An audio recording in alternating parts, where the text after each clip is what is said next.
Please like, share and subscribe. My Master. Kabanata 841 hanggang 850. Diwata sa pagpinta. Nang lumakad si Yang Yian kay Meng Tian, napansin niyang medyo nanginginig ang katawan ni Meng Tian, ngunit walang pakialam si Yang Yian.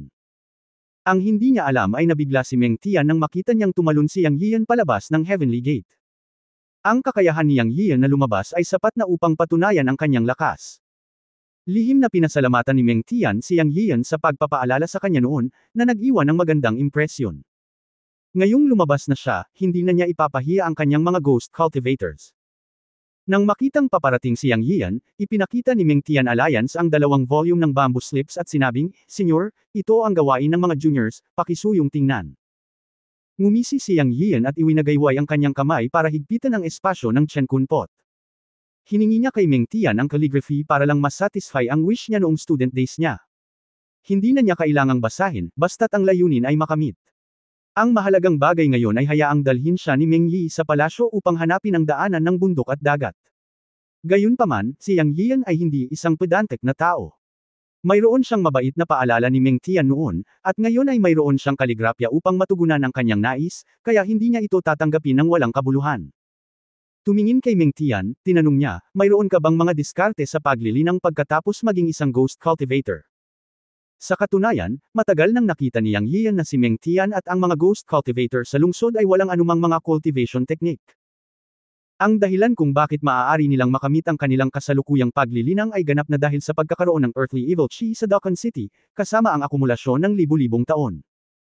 Ang dahilan kung bakit niya itinanong ang tanong na ito ay natural na magkaroon ng magandang relasyon, at hindi niya ito basta-basta maibibigay, kahit papaano ay kailangan niyang ipaalam ito kay Meng Tian sa kanyang puso.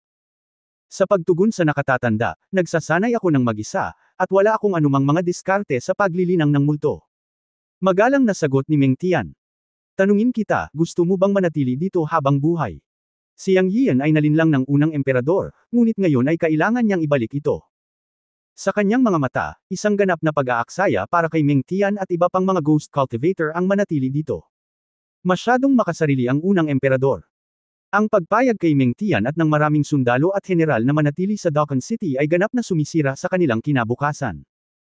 Nang walang anumang mga diskarte sa paglilinang, si Meng Tian ay likas lamang na nakalunok at nakahinga sa Yin Evil Chi sa Earthly Evil Land. Hindi naging madali para sa kanya na maabot ang antas ng Yuanying.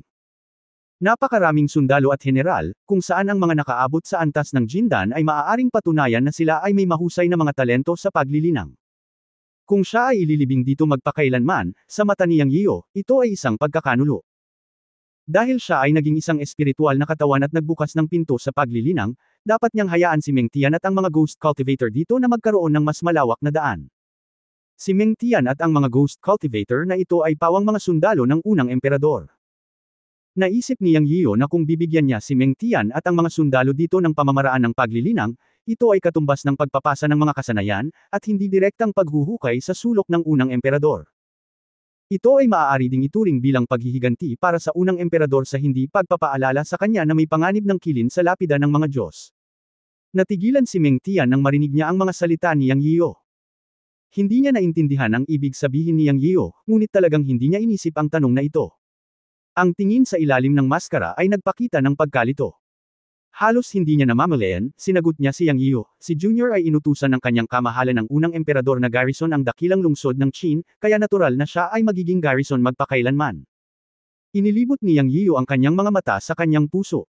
Brain fan talaga siya. Gayunpaman, dahil napagpasyahan niyang hiwalayan ang unang emperador, mayroon siyang paraan.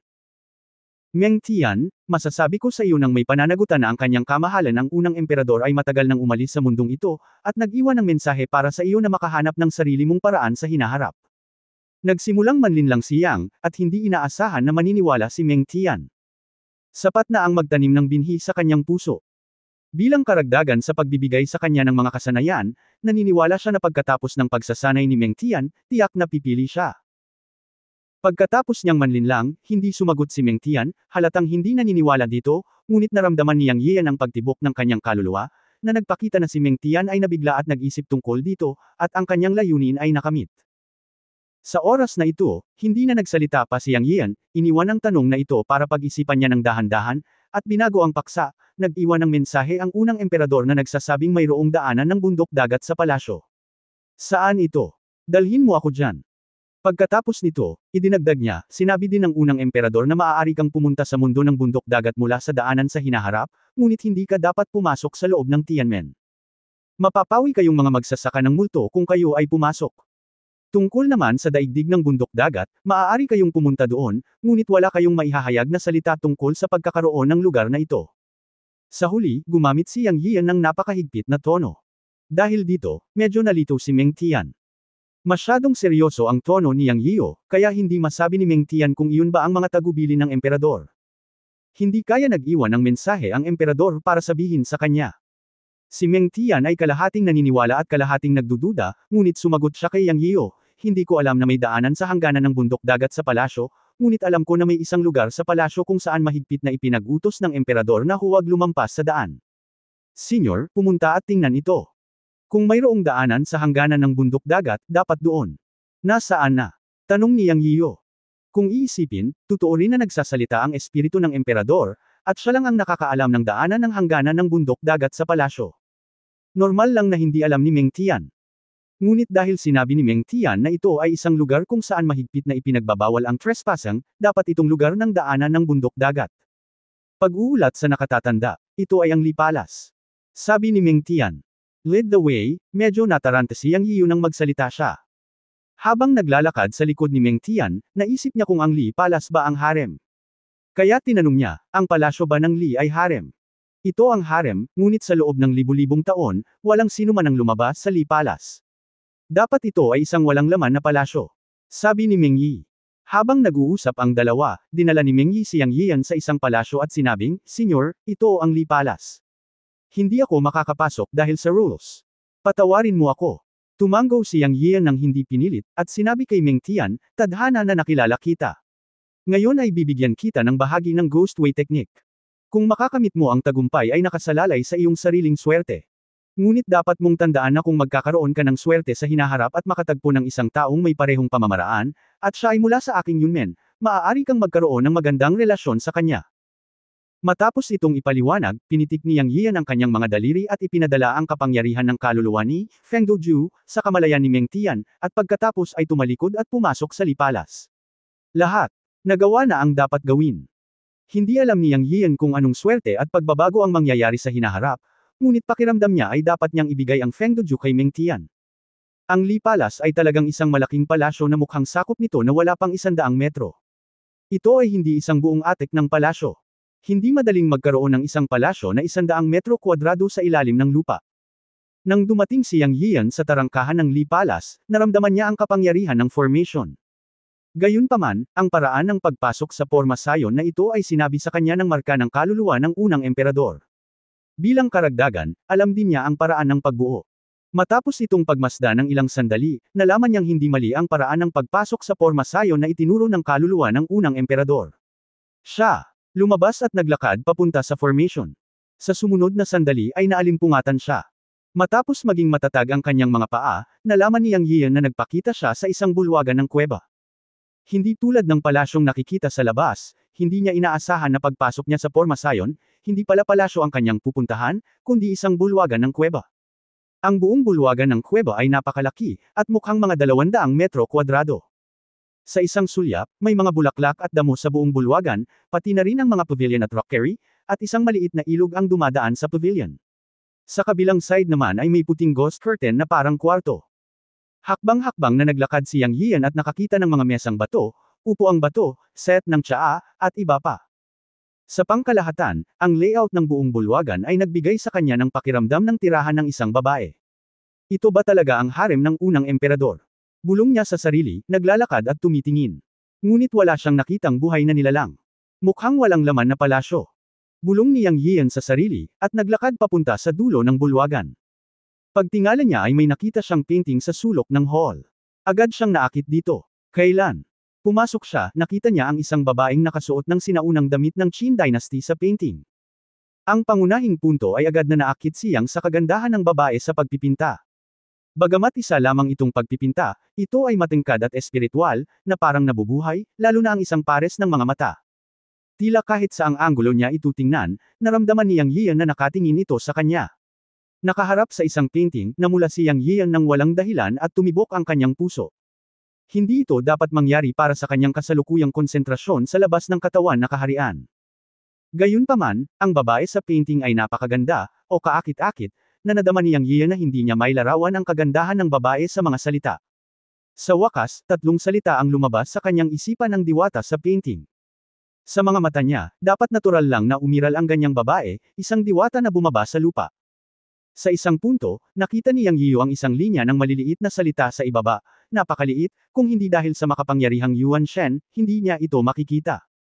May iniisip sa kanyang isipan, humakbang si Yang Yiu para tingnan. Kabanata 842 nawawala si Bu Qingmei. Nang makalapit si Yang Yian, nakita niya na ang maliliit na karakter sa painting ay nasa Qin Dynasty Small Seal script, na may nakasulat na, Qin Li Fei, Xuanyuan Li. Nang dumating siya sa puntong ito, naunawaan ni Yang Yian na ang babae sa pagpipinta ay dapat na si Li Fei ng unang emperador, na pinangalanang Xuanyuan Li.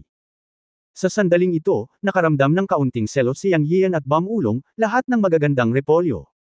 Gayunpaman, nagtataka rin siya kung bakit wala ang taong nasa painting. Maaaring ang unang emperador ay nagtayo lamang ng isang walang laman na palasyo para kay Li Fei. O ang unang emperador ba ay hindi nasusuklian na pag-ibig? Sa pag-iisip nito, naramdaman ni Yang Yian na posible talaga ito, at mas komportable siya. Tinitingnan ang larawan ng engkanto na nakasabit sa dingding, o ang larawan ni Xuanyuan Li, Bam Ulong si Yang Yian sa kanyang sarili. Gusto ko talagang makita ng sarili kong mga mata ang kagandahan ng kagandahang ito. Pagkatapos nito, ngumiti siya at ikanaway ang kanyang kamay, at inilagay ang larawan ni Xuanyuan Li sa espasyo ng Chen Kun Pot. Ngunit pagkatapos kolektahin ang larawan, nakita ni Yang Yian ang isang formation rune sa dingding. Pagkatapos tingnan, humagalpak siya ng tawa, kaya ito talaga ang hanay ng teleportasyon sa kalawakan ng Mountain and Sea Realm. Sa paghahambing, ang hanay ng teleportasyon dito ay kapareho ng pagbuo ng bundok at dagat sa kagubatan ng disyerto ng Poplar. Alam ni Yang Yiu na hindi siya niloko ng unang emperador tungkol sa daanan ng bundok at dagat, at umuwi siyang may kagaanan ng loob. Pagkalabas, sinabi niya kay Meng Tian ang paraan ng pagpasok sa Li Palace Formation, at ipinaliwanag na ang Fengduju Meng Tian ay maaaring ituro at isagawa ng ibang mga sundalo. Siya ay tiwala at mapagpasyahan sa puntong ito. Kung gusto ni Meng Tian na umalis dito at pumunta sa Mountain and Sea Realm, nasa kanya na iyon. Nagawa na ang dapat gawin, at naitatag na ang magandang karma sa hinaharap ni Meng Tian. Lumipad ang kaluluwa ni Yang Yiu at bumalik sa pisikal na katawan. Nang imulat niya ang kanyang mga mata, nakita niya si Lu Zuoxi na may pag-aalala sa mukha. Sir, masayang tumawag si Lu Zuoxi, at sa wakas ay naibaba na ang kanyang nakabiti na puso. Ayos lang, dapat tayong pumunta, tumayo si Yang Yiu at ngumisi kay Lu Zuoxi. Tapos umalis na yung dalawa. Dahil hindi nakarating si Lu Zuoxi, sinabi ni Yang Yiu kay Lu Zuoxi ng detalyado ang tungkol sa Great Qin City, ang Tianmen Divine Tombstone, at ang kaluluwa ng unang emperador. Siyempre, walang sinabi si Yang Yiu tungkol sa pagpoprotekta ng Chen Kun Pot sa amo nito. Sa mga mata ni Lu Zuoxi at ng iba pa, ang Chen Kun Pot ay isa pang storage magic weapon ni Yang Yiu, ngunit hindi nila alam na ang Chen Kun Pot ay hindi lamang isang kayamanan sa kalawakan. Napabuntong hininga din si Lu Zuoxi matapos itong marinig. Nang marinig niya na lumabas si Qilin sa Divine Tombstone at muntik nang mawala ng buhay si Yang Yiu, nag-alala siya kay Yang Yiu. Siya ay natutuwa din na hindi siya nakarating, kung hindi. Ang mga kahihinatnan ay nakapipinsala. Sa isang banda, pansamantalang binitawan ni Lu Zuoxi ang ideya na pumunta sa God's Cemetery. Muntik nang mawala ng buhay si Yang Yiu, at naroon din ang walang hangganang makapangyarihang divine beast na si Qilin. Kung pumunta siya doon sa kanyang kasalukuyang cultivation level, ipapadala niya ang kanyang sarili sa kamatayan. Mas mabuting pumunta sa Mountain and Sea Realm para magsanay ng mabuti. Kung mahahanap niya ang mausoleum ng unang Qin Emperor at tingnan ang loob, maaari itong ituring na pagtupad sa kanyang hiling. Paglabas ng dalawa, tanghali na kinabukasan sa labas. Mapait na ngumiti si Yang Yiu at sinabing, bumalik ka kaagad. Ngayon ang araw ng pag-alis. Sinabi ko sa mga taong yun mula sa Ancient Martial Arts Realm na maghintay sa disyerto. Kung hindi nila ako nakita, baka magkagulo. Paano ito, pumunta ka muna sa Yunmen, at diretso ako sa disyerto para ipadala ang mga sinaunang mandirigma sa Mountain at Sea Realm at pagkatapos ay babalik para hanapin ka. Sige, ingat ka, sabi ni Lu Zuoxi. Medyo nagulat si Yang Yiu. Ito ang unang pagkakataon na narinig niyang nagpahayag ng pag-aalala si Lu Zuoxi. Kung ang pangungusap na ito ay nanggaling sa kanyang kapatid na si Lu Yusho, hindi na magugulat si Yang Yiu. Hindi madaling marinig ang isang salita ng pag-aalala mula kay Lu Zuoxie. Naramdaman niya. Hindi maipaliwanag na saya sa kanyang puso at tumango. Pagkatapos ang kanyang espiritual na kamalayan ay kumalat ng 1,000 milya sa isang iglap. Sa susunod na sandali, ito ay 1,000 milya na ang layo. Pagkaraan ng 10 paghinga, nagpakita si Yang Yiu sa disyerto. Sa abot ng kanyang espiritual na kamalayan, nalaman niya na ang lahat ng sinaunang martial arts sects na pinamumunuan ni Kunlun, hanggat naabot nila ang antas ng Jindan, ay nakarating na lahat sa bundok sa Poplar Forest. Naghihintay sa Sea Boundary Channel. Sa pagkakataong ito, ang oras ng paglalakbay ay hindi bababa sa 1/4 mas mabilis kaysa karaniwan. Ito ay lalong nagkakahalaga ng pagbanggit na ang panloob na enerhiya na natupok ay mas mababa sa 1/4, na halos 10,000 milya. Karaniwan, ang paglalakbay ng 10,000 milya na may espiritual na kamalayan at supernatural na kapangyarihan ay kumonsumo ng hindi bababa sa 70% ng kanyang panloob na enerhiya, ngunit sa pagkakataong ito ay mas mababa sa 30%. Alam ni Yang Yian na ito ay dahil ang Yin at Yang Gods ay nadagdagan ng kanilang lakas matapos lamunin ang mga Ghost Soldiers at General ng Great Qin City at ang Soul Mark ng unang Emperor. Ito ay isang kasiya siyang paglago, na may pag-iisip. Sa kanyang isip, higit sa 100 mga sinaunang mandirigma ang lumitaw sa kanyang harapan sa susunod na sandali. Pagbati, Master Yang. Magalang na pagbati ang umalangaw-ngaw. Ngayon ang prestihiyo ni Yang Yiu sa buong daigdig ng sinaunang martial arts ng Earth ay umabot na sa tuktok.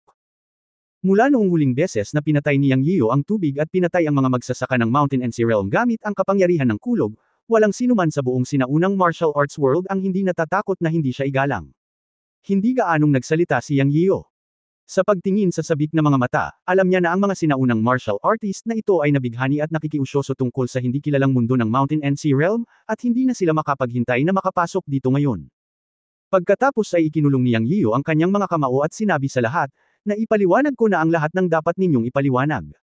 Kung anong mga pagkakataon ng mayroon ka sa Mountain and Sea Realm ay nakasalalay sa iyong sariling swerte. Gaya ng sinabi ko, kapag pumasok ka sa Mountain and Sea Cultivation World, na mas malaki kaysa sa Earth, ngunit mas malupit din, dapat kang mag-ingat. May ilang koneksyon siyang sa Sanshio City. Kung mayroon kang anumang mga paghihirap sa hinaharap, maaari kang pumunta sa Sanshio City upang hanapin ako. Gaya ng sinabi ko kanina, iisang pamilya kayong lahat mula sa Earth kapag pumasok kayo sa Mountain and Sea Realm.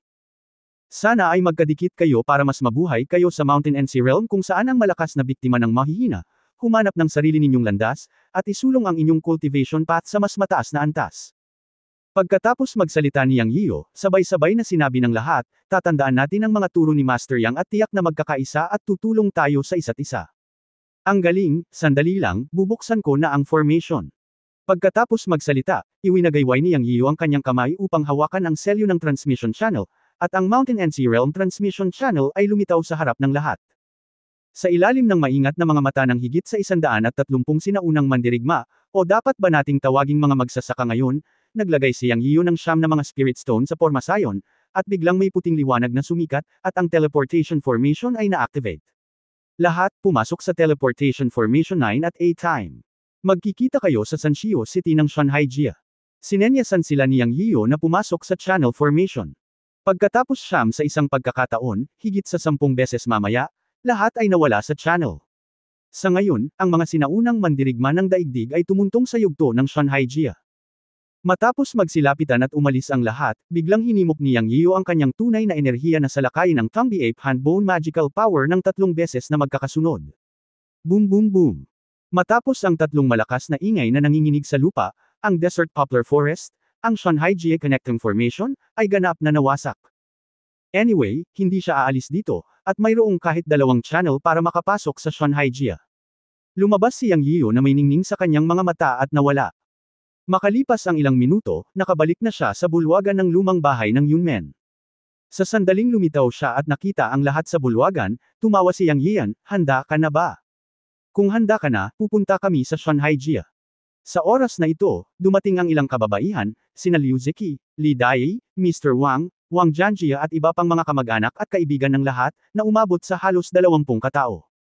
Sa oras na ito, lumapit si Zhao Nan kay Yang Yian at sinabing, nawawala si Qingmei. Nawawala. Pumunta ba siya para magpaalam sa bahay ng kanyang mga magulang dahil hindi niya kayang umalis? Gulat na sabi ni Yang Yian.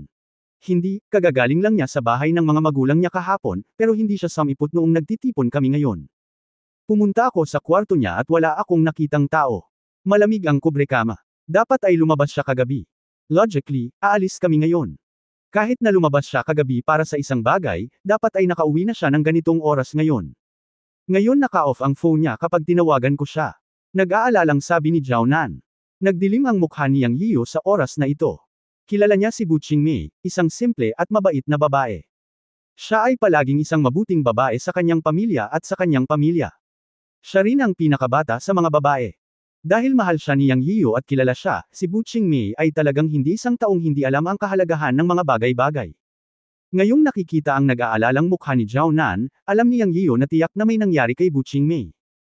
Nakaramdam siya ng hindi maipaliwanag na inis at tinanong si Zhao Nan, tumawag ka na ba sa bahay ng kanyang mga magulang? Tinawagan ko lahat ng pwede ko, pero wala sila. At nakipag-ugnayan na ako sa opisyal na paghahanap, at hiniling din ni na Lao Chi at dahil sa mga tao ni Yun Chi na hanapin siya, ngunit wala pang balita sa ngayon. Sabi ni Zhao Nan, nag-iisip at gumagawa ng mga bagay ng napakakomprehensibo. Bumilis ang tibok ng puso ni Yang Yiyo, at hindi niya maiwasang makaramdam ng pagpatay sa buong katawan niya. Sabi niya sa malalim na boses, hindi tayo aalis ngayon. Dapat lumabas ang lahat at hanapin siya. Gamitin ang lahat ng aming makakaya para mahanap si Qingmei. Nang matapos siyang magsalita, tumakbo si Chen Qibian mula sa labas ng pinto at sinabing, may balita tungkol kay Miss Qingmei. Kabanata 843, si Zhang Chen, ang pangalawang disipolo ng dakilang guro. Napatingin ang lahat kay Chen Qibian, at sa sandaling pumasok si Chen Qibian, nakita niyang bumalik si Yang Yian, at nagmamadaling humakbang pasulong at sinabing, kami, ang mga disipulo ng Yunmen, ay nalaman na si Miss Qingmei ay nakipagkita sa isang babae sa isang cafe sa county kagabi, at ang surveillance video ay naibalik na. Kumuha siya ng tablet computer at binuksan ito at ibinigay kay Yang Yian para manood. Pagkatapos buksan ng video, nakita ni Yang Yian si Bu Qingmei at isang babaeng nakasuot ng salaming pang-araw na nag-uusap tungkol sa isang bagay. Tila tuwang-tuwa si Bu Qingmei nang magsalita siya, na para bang galit na galit siya sa babaeng kaharap. Laging nararamdaman ni Yang Yian na parang pamilyar ang babaeng nakasuot ng sunglass, ngunit hindi niya makilala kung sino ito sandali dahil nakasuot ito ng sunglasses. Mayroong higit sa sapat na surveillance video upang marinig kung ano ang sinasabi ng dalawa. Makalipas ang ilang minuto, tumayo na ang dalawa para umalis.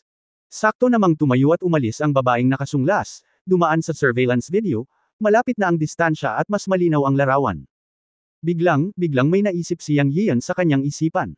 Hindi niya maiwasang tingnan ang babaeng may suot na salaming pang-araw sa video at sinabi sa nawawalang boses, Zhang Chen. Sa isang iglap, naging malinaw ang larawan sa isip ni Yang Yian. Ang babaeng nakasuot ng sunglass sa surveillance video ay tumugma kay Zhang Chen noong nakaraan. Sigurado siyang si Zhang Chen yun. Tama, sina Zhang Chen at Bu Qingmei ay mabuting magkaibigan mula sa iisang bayan.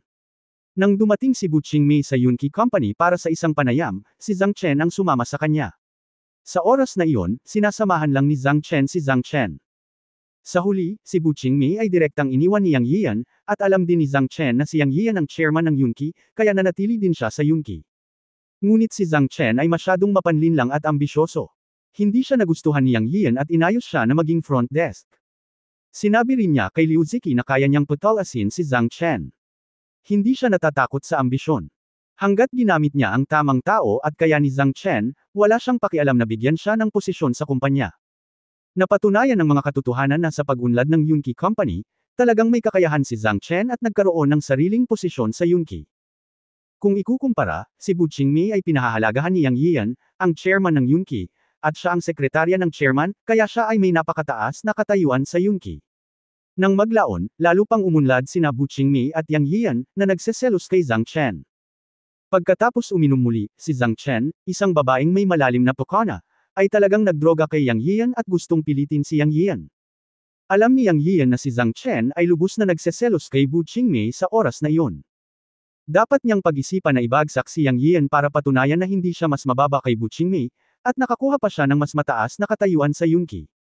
Nakakalungkot lang na bagamat mahilig si Yang sa mga magagandang babae, siguradong hindi siya malaswang tao. Pagdating sa mga babae, mas pinapahalagahan ni Yang ang mga emosyon. Sa kabaligtaran, naiinis si Yang Yian sa walang prinsipyong pukana ni Zhang Chen noong panahong iyon. Bumungad sa kanyang isipan ang sitwasyon ng taong iyon, at sariwa pa rin ito sa kanyang alaala. Noong gabing iyon, ininom siya ni Zhang Chen ng droga at hinuberin ang kanyang sarili, ngunit si Yang Yian ay hindi sinasadya at iniwan na may pagkasuklam, hindi pinahintulutan si Zhang Chen na magtagumpay. Naalala kong sinigawan siya ni Zhang Chen, paano ako mas masahol pa kay Bu Qingmei? Ganon na ba ako kahirap sa paningin mo? Hindi mo man lang ako tinitingnan ng diretsyo sa mata. Yang Yian, I hate you, magsisisi ka. Iniisip ang tungkol sa dagandong ni Zhang Chen noon, matangkad pa rin ito.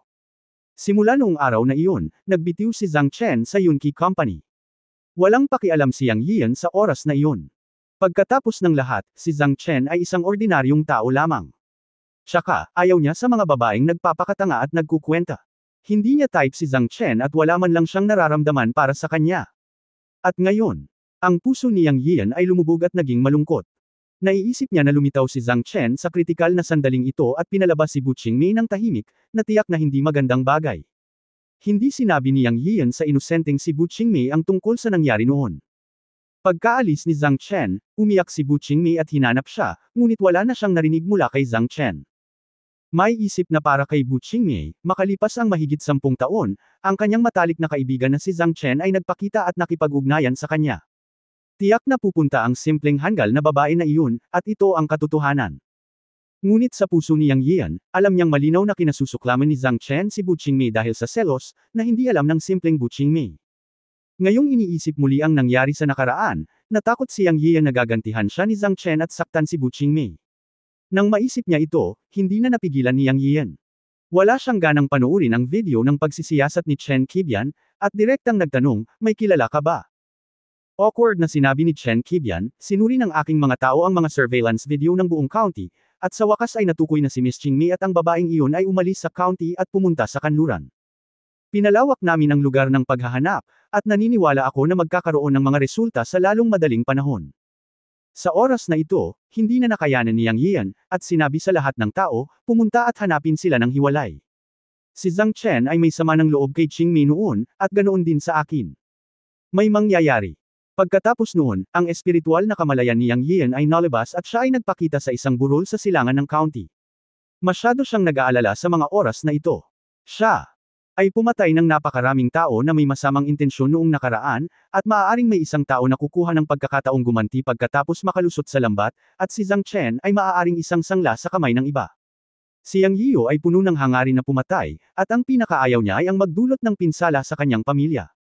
Nang ang makapangyarihang espiritual na kamalayan ay kumalat ng walang kabuluhan, ang buong county ay natatakpan ng kanyang espiritual na kamalayan. Pumikit siya at nagsimulang maghanap ng kaunti. Sa unang pagkakataon, hindi niya nakita ang figure ni Bu Qingmei sa kanyang espiritual na kamalayan. Kung tutusin, mahirap pa ring humanap ng tao sa daan-daang libong tao. Ngunit hindi sumuko si Yang Yiu, at nagpatuloy sa paghahanap ng kaunti, kahit na may mga pahiwatig. Makatuwiran akong gusto ng kabilang partido na kunin si Bu Qingmei, matagal na silang umalis sa county. Ngunit ang taong kumuha kay Bu Qingmei ay si Zhang Chen. Dapat itong babaeng ito ang pinaka-nakakaalam ng lakas ng Yunqi Company. Ito ay hindi makatutuhanang tumakbo sa malayo. Ang pinakamahusay na paraan ay ang magtago sa ilalim ng ilong, na mas ligtas, kaya nagsimula munang tumingin si Yang Yiu mula sa county. Pagkaraan ng halos 10 minuto, walang nakita si Yang Yiu, ngunit sa wakas ay nakahanap siya ng lugar na mahahanap niya sa kanyang espiritual na kamalayan. Nararamdaman niya ang pagbabago-bago ng espiritual na enerhiya, na nasa lambak ng ilog ng buhangin 60 milya ang layo mula sa bayan ng county. Ito, parang isang pabrika ng buhangin na inabandona sa loob ng maraming taon. Isa itong abandonadong pabrika ng buhangin na nagmimina ng buhangin mula sa isang maliit na lambak ng ilog. Sa kanyang espiritual na kamalayan, nakita niya ang mga lubak sa lahat ng dako. Ang lugar kung saan nagbabago ang espiritual na enerhiya ay nasa isang kuweba sa tabing ilog sa lambak ng ilog ng buhangin. Naisip ni Yang Yiu, at sa susunod na sandali ay diretso siyang nagpakita sa pasukan ng kuweba. Hindi naman malalim ang kuweba, mahigit 10 metro lang. Ang mahinang pagbabago-bago ng espiritual na enerhiya ay nagmula sa kuweba, at direktang pumasok si Yang Yiu. Pagpasok niya sa loob ay may nakita siyang bakas ng paa na parang mga bakas ng paa ng mga babae at may malaking bakas din ng paa ng lalaki. May mga walang laman na bote ng tubig na nakakalat sa lupa, at halatang may sumulpot dito. Walang tao sa kuweba na wala pang 20 metro kwadrado. Pumasok si Yang Yiu upang tingnan ang pinagmulan ng mga pagbabago sa espiritual na enerhiya, ngunit nakakita siya ng isang piraso ng imaheng bato. Ang pagbabago-bago ng espiritual na enerhiya ay nagmumula sa imaheng bato na ito.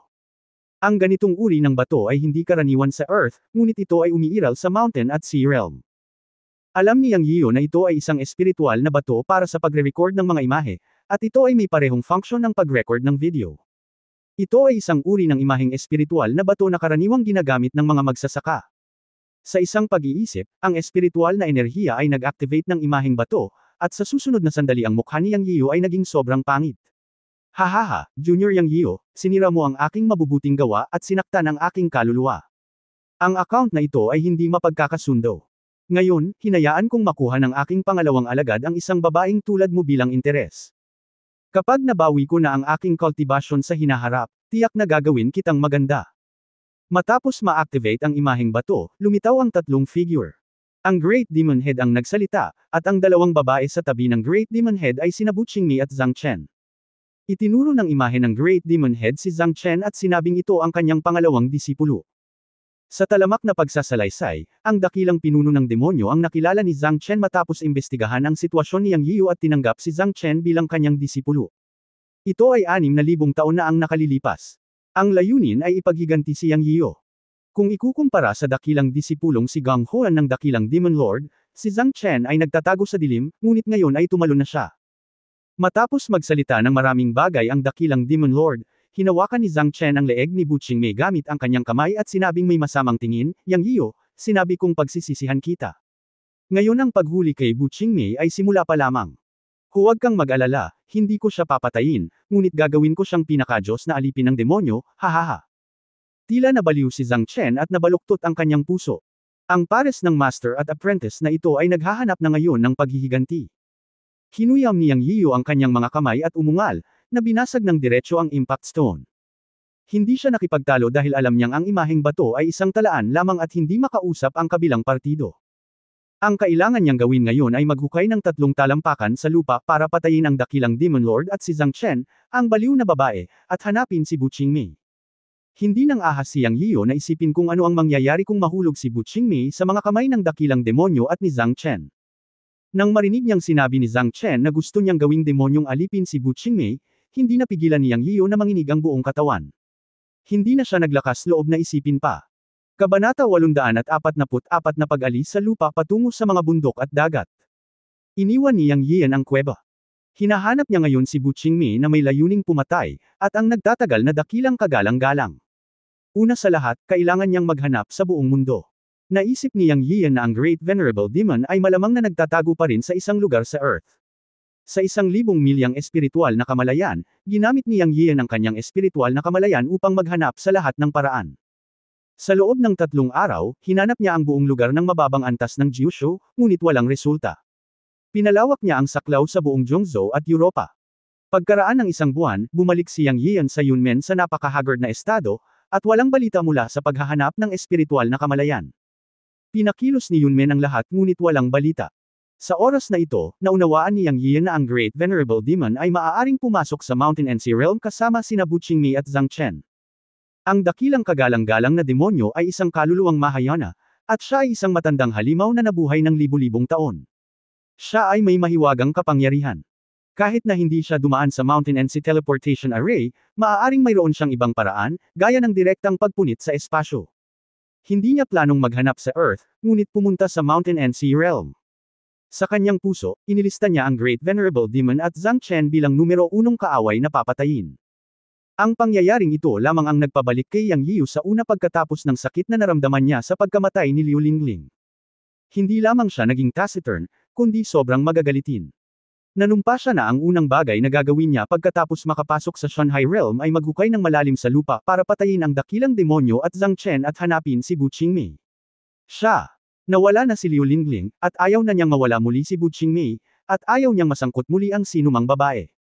Sa araw na ito, bumalik si Yang Yiyo at nag-utos na umalis kaagad. Sa kabutihang palad, lahat ay nasa Yunmen at handa na noong 1 buwan, handang umalis anumang oras. Bukod kina Wang Zongren at Ouyang Yuqing, mayroong halos 300 disipulo sa Yunmen na umabot sa Golden Core level. Ang natitira ay sina Zhao Nan, Dugu Walking, Ning Ke, Yuan Jinfeng, Lin Huan, 5 babae, at 2 bata. Ang magkapatid na Lu Zuoxi, Lu Yushu, kapatid na babae na si Wu Makyo, Qiao Fu, Liu Zeki, Li Dai, Shen Qibian, Yang Shanshan, Su Jin, Qiu Yun, Lao Fang, Wang Xuanji at Wang Jianjia ay pumunta doon. Sa Cloud Gate Cave Heaven, hindi gaanong nagsalita si Yang Yio. Ikinumpas niya ang kanyang kamay at inilagay ang lahat, kabilang ang 300 disipulo ng Cloud Gate, sa Chenkun Pot. Siyempre, para maiwasan ang gulo, minarkahan niya ang mga lugar sa Chenkun Pot kung saan walang maaaring maglakad-lakad, at may mga lugar talaga sa Chenkun Pot na hindi maaaring lusutan. Ang Lingtao Mountain, Dragonfish Lake, Water of Life, at ang siyam na Pearl Diver na nailigtas mula sa Demon Light City ay nasa Chenkun Pot, at hindi sila madaling makilala. Ang iba ay madaling sabihin. Ang siyam na maninisid ng perlas ay mas maganda kaysa sa isa't isa, at bawat isa sa kanila ay may banayad na personalidad tulad ng isang kuting, at sinumang lalaki ay matutokso na makita sila. Matapos iligtas ang mga Pearl Diver mula sa Mountain and Sea Realm, bumalik si Yang Yio sa Earth at hindi na sila pinayagang lumabas sa Chenkun Pot. Sila ay nakatira sa isang lugar sa Chenkun Pot. Una, ang mga babaeng ito ay mahiyain, at pangalawa, natakot si Yang Yio na mahihirapan siyang magpaliwanag sa mga babae kung lalabas siya, kaya itinago na lamang niya ang mga ito sa loob ng Chenkun Pot. 300 disipulo ng Yunmen ay dinala din sa Chenkun Pot sa pagkakataong ito. Natatakot din siya sa anumang kaguluhan sa hinaharap, kaya't si Yang Yio ay nag-spell na lamang upang itago ang ilang mahahalagang bahagi ng Chenkun Pot, at sinabi sa lahat na nasa loob pa rin ito ng Yunmen Cave Heaven. Anyway, hindi magdududa ang mga ordinaryong disipulo, at hindi sasabihin sa kanila ng mga babae at ni Liu Ziki. Ang Chenkun Pot ay napakahalaga at ang pinakamalaking sekreto ni Yang Yio, kaya kailangan niyang maging maingat. Naisip niya sa kanyang sarili na ilalabas niya ang lahat pagdating niya. Sa Shanhei Realm. Pagkatapos ipasok ang lahat, pumasok din si Yang Yio sa Chenkun Pot na may pag-iisip. Papasok siya at bibigyan si Wu Mo ng mga tagubilin, at hahayaan si Wu Mokyo na panuurin ang lahat sa Chenkun Pot. Sa lahat ng mga tao, si Wu Mokyo lang ang nakakaalam tungkol sa mga babaeng nagsisisid ng perlas. Inutusan ni Yang Yio si Wu Mokyo na mag-ayos. Si Jiaonan at ang iba pang mga babae ay hindi napigilan sa paggalaw sa paligid ng Chenkun Pot, ngunit dapat silang gabayan ni Wu Mokyo at huwag pumunta sa direksyon ng mga babaeng nagsisisid ng perlas. Kung hindi, kung matuklasan sila ng maraming tao, malalaman nila na palihim niyang pinalaki ang siyam na babaeng mahilig mag-pearl diving sa espasyo ng Chenkun Pot, at tiyak na pagdurusan niya ang mga kahihinatnan. Bilang tugon sa mga tagubilin ni Yang Yio, sinabi ni Wu Mokyo na may pigil ng ngiti, "Huwag kang mag-alala, Ginoo, aalaga ang mabuti ni Kier ang mga mistress." Well, kailangan din nating tumutok sa pagbabantay laban kay Xiao Manman. Ang babaeng iyon ay tumira sa Chenkun Pot sa loob ng 2 o 3 taon at malabong alam ang tungkol sa pagkakaroon ng mga babaeng nagsisisid ng perlas. Pinapanto ko siya sa Dragon Palace ni Sister May. Walang nakakaalam tungkol kay Sister May sa Dragon Palace, kaya dapat kang mag-ingat laban sa kanya. Sabi ni Yang Yio na masakit ang ulo. Huwag kang mag-alala, sir. Pagkatapos basbasan si Wu Mokyo, pumunta si Yang Yio para makipag-chat sa lahat, nilibang ang kanyang 2 anak, at pagkatapos ay lumabas sa espasyo ng Cheng'an-ho, naghahanda na direktang pumunta sa isang lugar sa Yellow River, kung saan sinabi sa kanya ni Lu Changqiu ang isang lihim na daanan patungo sa Shashonhai Realm. Nang malapit na siyang umalis sa Yunmen Cave Heaven, nakita niya si Wang Zongren na nagmamadaling lumapit at sinabing, "Guro, bumisita ang isang babae na sinasabing dati mong kaibigan." Matandang kaibigan. Saan? Natatarantang tanong ni Yang Yio. Sa sala ng lumang bahay. Sagot ni Wang Zongren. Ang espiritual na pakiramdam ni Yang Yio ay lumusot at ngumiti kaagad. Isa pala itong pseudo girl. Pagkatapos makipagkita sa araw na iyon, hiniling niya sa kanya na pumunta sa Yunmen, ngunit hindi siya dumating. Hindi ito pinansin ni Yang Yio. Sa hindi inaasahang pagkakataon, noong aalis siya ngayon, dumating sa pinto ang pseudo girl. Matapos makilala ang pseudo girl, hindi na masyadong nagsalita si Yang Yio. Ang kasalukuyang daigdig ay naimpluwensyahan niya at pumasok na sa panahon ng paglilinang. Sinabi ng pseudo girl na binisita rin niya ang ilang mga lugar na dapat niyang puntahan sa panahong ito, nakakuha ng kaunting kaalaman, at natural na naunawaan ang mga bagay ng paglilinang. Narinig din niya ang reputasyon ni Yang Yio. Si Yang Yio ang kanyang mangangaral. Sa isang kahulugan, ang pseudo girl ay miyembro din ng Yunmen. Matapos makilala si Yang Yio, direktang ipinahayag ng pseudo girl ang kanyang saloobin, sinabing gusto niyang ayusin at sundan si Yang Yio sa Mountain and Sea Realm. Natural na tinanggap ito ni Yang Yio. Ang pamamaraan ng paglilinang ng pseudo girl ay natatangi kahit na sa mundo ng paglilinang, at ang kanyang mga tagumpay sa hinaharap ay walang limitasyon. Sa mga salita ng kanyang Panginoon na si Yun Changxi, kung matagumpay niyang nilinang, magagawa niyang pangibabaw ang mundo ng paglilinang. Para sa taong may potensyal, natural na umaasa si Yang Yian na sasali siya sa Yunmen. Sa pagkakataong ito, dinala niya ang 300 disipulo ng Yunmen sa Shanhai Realm. Natural, gusto niyang gumawa ng pagbabago sa Shanhai Realm.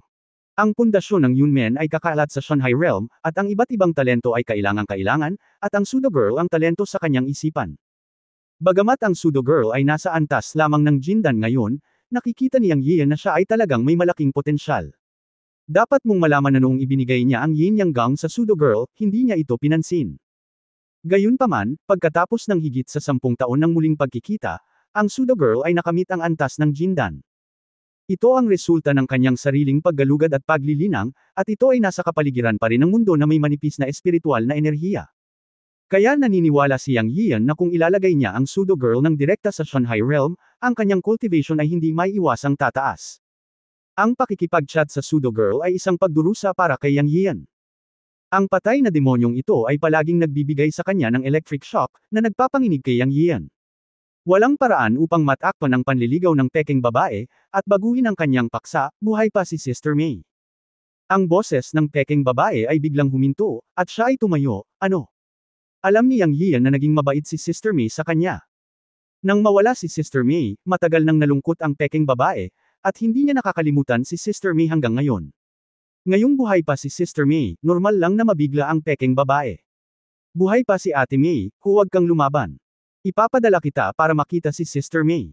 Pagkatapos magdagdag ng pangungusap ni Yang Yian, direktang binalot niya ng kanyang mga iniisip ang peking babae. Pagkatapos ng pag-iisip, ipinadala niya ang peking babae sa Chenkun Pot Space, syempre, direkta sa Dragon Palace ng Longyu Lake. Si Sister May ay palaging nakatira sa Dragon Palace ng Longyu Lake, at maraming tao ang hindi nakakaalam ng kanyang pag-iral. Matapos ipadala ang peking babae sa Chenkun Pot, tiningnan ni Yang Yian si Wang Zhongren sa bulwagan at si Ouyang Yuking, na nag-aatubili na umalis na may pulang mata, at nagsabi, Tera, Aren, alagaan mong mabuti si Yuking.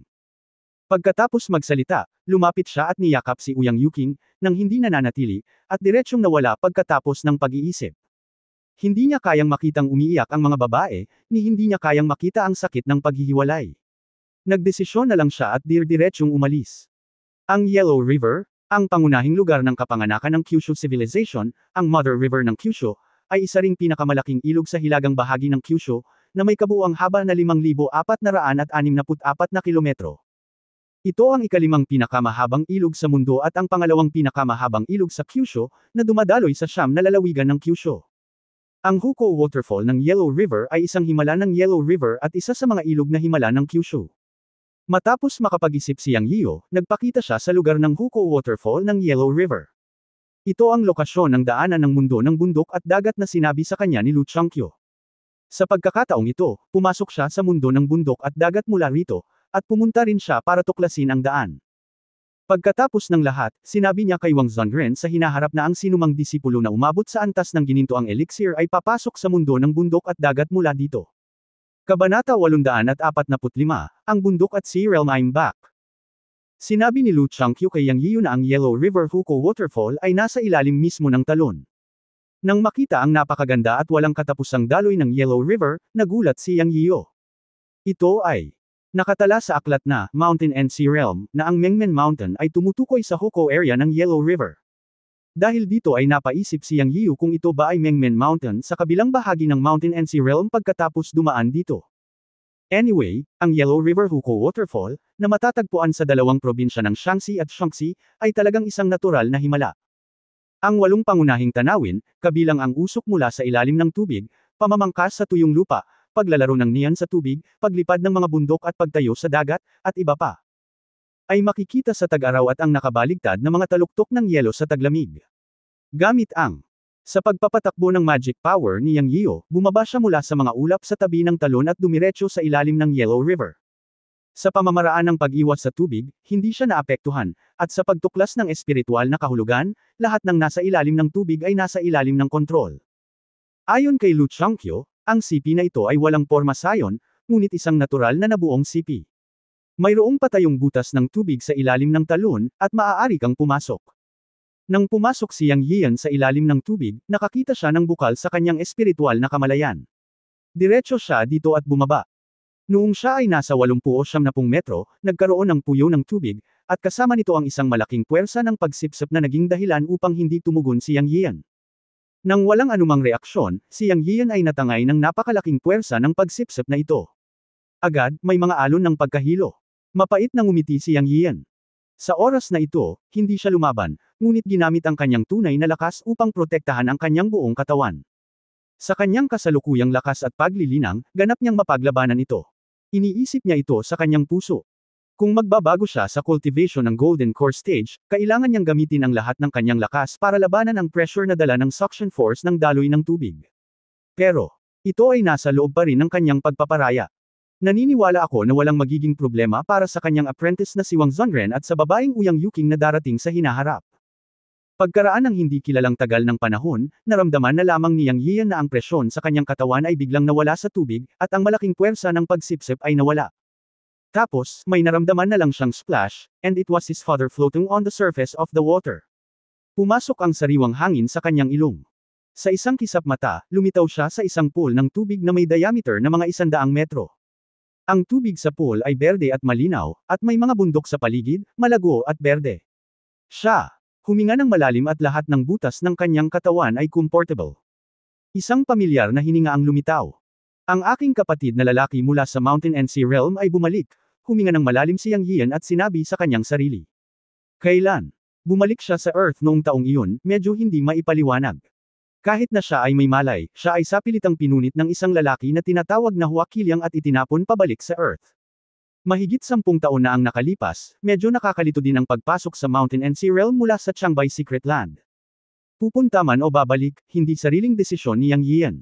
Sa pagkakataong ito, dumating siya sa Mountain and Sea Realm sa sarili niyang inisyatiba, nang walang anumang aksidente o pamimilit. Gumawa siya ng sarili niyang mga desisyon. Ang pakiramdam na ito ay talagang mabuti para kay Yang Yian. Mahigit 10 taon na ang nakalilipas, pumasok siya sa Mountain and Sea Realm, nahuli at ginawang manero, lumaban at nakatakas, at nakaranas ng ilang sitwasyon sa buhay at kamatayan. 6 o 7 taon na ang nakalilipas, nakipaglaban siya sa Demon Light City.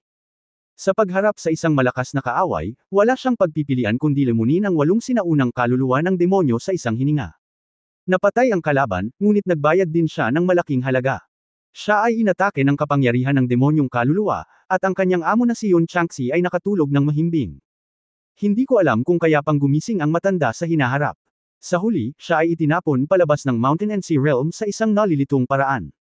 Tiniis niya ang kahihiyan sa Earth sa loob ng 5 o 6 na taon bago niya mabawi ang kanyang paglilinang. Ang lahat, sa huling pagsusuri, ay wala siyang lakas. At ngayon, nagpakawala si Yang Yiu ng mahabang dagandong at nanumpa sa kanyang pagbabalik sa Mountain and Sea Realm. Nakabalik na ako sa Mountain and Sea Realm. Mula ngayon, isinusumpa ko na hinding-hindi na ako magiging mahina. Ang alingaw-ngaw ay nagtagal sa pagitan ng mga bundok. Ang pagbabalik ngayon, siya, si Yang Yiu, ay nasa maagang yugto ng out-of-body state, na may kakayahang hawakan ang mga Diyos ng Yin at Yang ng sabay, na hindi kayang gawin ng mga ordinaryong tao, at ang kakayahan ng Yuan Shen na pag-isahin ang kaluluwa at espiritu. Hindi na siya ang Jindan na hinuhuli noong taong iyon, at hindi na. Siya ang mahihina na itinaya ang kanyang buhay laban sa Yuanying Great Perfection. Ngayon, ang antas ng cultivation ni Yang Yiu sa Mountain and Sea Realm ay itinuturing na advanced. Pagkatapos ng mahabang dagandong, naibsan ang galit ni Yang Yiu. Tumayo siya at lumabas ng pool, pinakawalan ang kanyang espiritual na kamalayan upang tingnan kung nasaan siya. Gayunpaman, bago niya masuri ang kanyang espiritual na kamalayan, ilang tunog ng paglusob sa hangin ang nagmula sa itaas ng kanyang ulo, na sinamahan ng dagandong, sino ang pumasok sa Qingtian Gate. Sa pagbagsak ng mga salita, 4 na figure ang nakapalibot kay Yang Yiu at nagkalat sa lahat ng direksyon. Natigilan si Yang Yiu, Qingtian Gate. Oo, ang lugar na ito ay ang likod ng bundok ng aking Qingtian Gate. Sino ka at bakit ka nasa likod ng bundok ng aking Qingtian Gate? Tanong ng isang nasa gitnang entablado ng Yuanying sa isang malalim na boses. Kung hindi niya makita ang antas ng cultivation ni Yang Yiu, ibinabana niya ito sa sandaling ito. Hahaha, napatawa si Yang Yian nang marinig niya ang 3 salitang, Qingtianmen. Ito ay talagang isang makitid na daan para sa mga kaaway. Sa labanan ng Yaoguang City, may mga matandang immortal mula sa Qingtianmen, ngunit sa kabutihang palad lahat sila ay napatay niya. Maging ang kasalukuyang lungsod ng Yaoguang ay naging sira. How dare you, bata? Anong tinatawa-tawa mo? Galit na galit ang isang binata sa maagang yugto ng Yuanying nang makita niya ang walang prinsipyong pagtawa ni Yang Yian, at pagkatapos ay sinabi sa nasa katanghaliang gulang na lalaki na nangunguna, Brother Shu, huwag kang mag-aksaya ng oras sa pakikipag-usap sa batang ito, ibaba mo lang siya. Pinakinggan ni Yang Yian ang mga salita ng binata na may mapaglarong hitsura sa kanyang mukha. Ang apat na tao ay nasa Yuanying stage at kalaunan. Si Brother Shu, na may pinakamataas na cultivation, ay nasa gitnang yugto lamang ng orihinal na Yuanying. Ang tatlo pa ay nasa maagang yugto lamang ng Yuanying.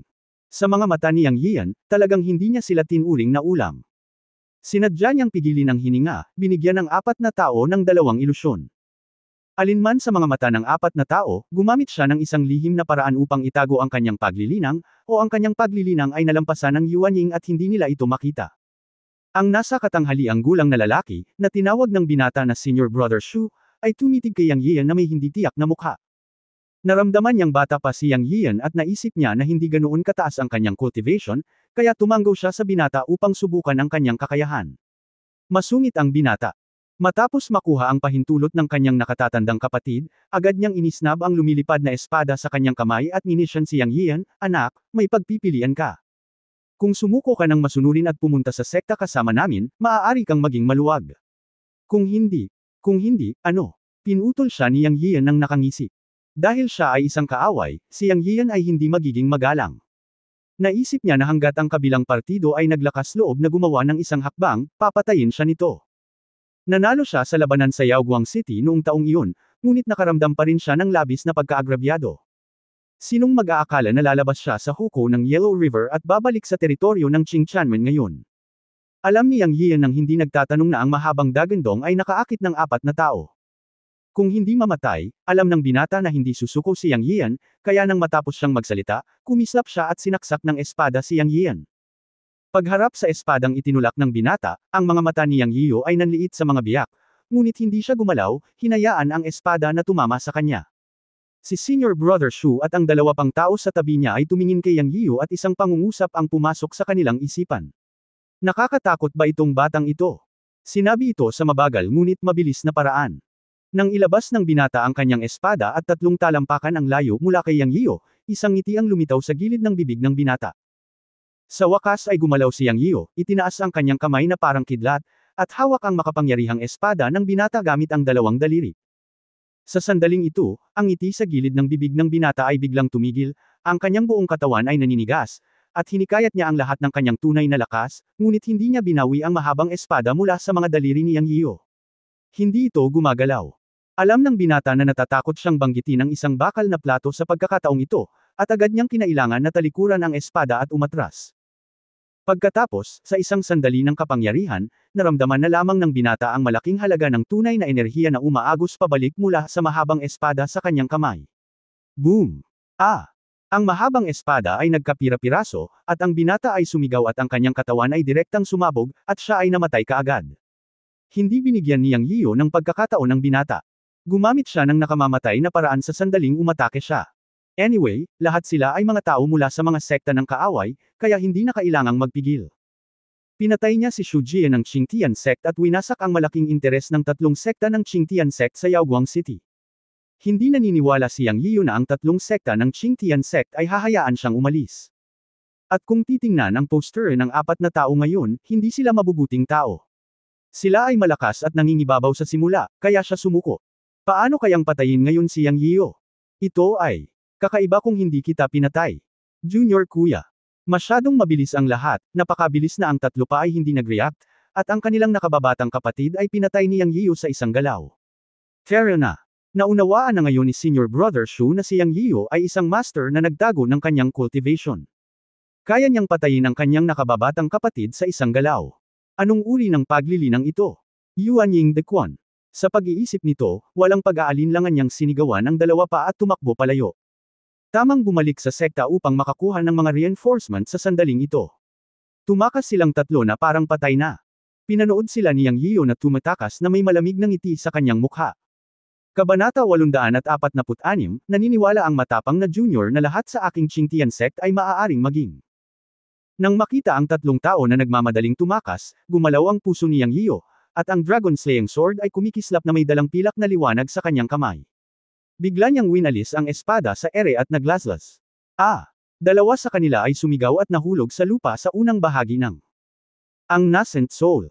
Talagang naputol sila sa dalawang piraso ng espada ni Yang Yiyo at namatay. Si Senior Brother Shu, na nasa gitnang yugto pa lamang ng nascent soul, ay medyo mas makapangyarihan. Bahagya niyang iniiwasan ang lakas ng espada ni Yang Yiyo at tumakas kasama ang espada. Nang makitang tumatakas si Senior Brother Shu, hindi siya hinabol ni Yang Yiyo. Anyway, nasa teritoryo siya ng Sky Slaying Sect. Kung ang kabilang partido ay pumunta upang humingi ng tulong, sila ay darating. Kung hindi sila dumating, ayos lang. Pero kung ginawa nila, hehe. May kaunting pag-unawa si Yang Yiyo sa mga sekta sa Mountain at Sea Realm. Naniniwala siya na kung sino man sa Senior Brother Shu ang nakatakas, tiyak na pupunta siya para humingi ng tulong. Siya, walang pakialam. Anyway, gusto niyang malaman kung nasaan siya ngayon. Alin sa 5 kontinente sa Great Mountain Territory ito? Si Shu Jian, ang elder ng Qingquanmen na pumatay lamang sa garrison ng Yaoguang City, ay narinig ang pangalan ng Qingquanmen, ngunit hindi niya alam kung nasaan ang tunay na Qingquanmen. Ang lugar na ito ay napakahalaga ngayon kay Yang Yian. Ang ilalim ng pool ay ang daanan patungo sa lupa. Ngayon ang mga disipulo ng mga Qingquanmen na biglang lumitaw ay nagsabi na ito ang likod na bundok ng kanilang sekta. Ito ay hindi katanggap-tanggap. Sinabi ni Yang Yian sa kanyang apprentice at sa babaeng Uyang Yuking na ang sipi na ito, paano kung pumunta sila rito sa hinaharap tulad ng kanyang sarili, at mahuli ng mga tao ng Qingquanmen.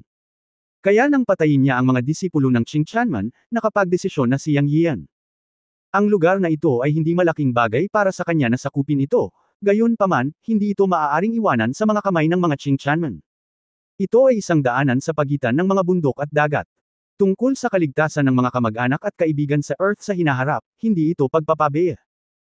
Matapos ipikit ang kanyang mga mata, ang malakas na espiritual na kamalayan ay lumawak sa isang iglap, at hindi nagtagal ay nakita niya ang tumatakas na Senior Brother Shu, na tumakas ng mahigit 10 milya ang layo. Hindi siya inistorbo ni Yang Yian.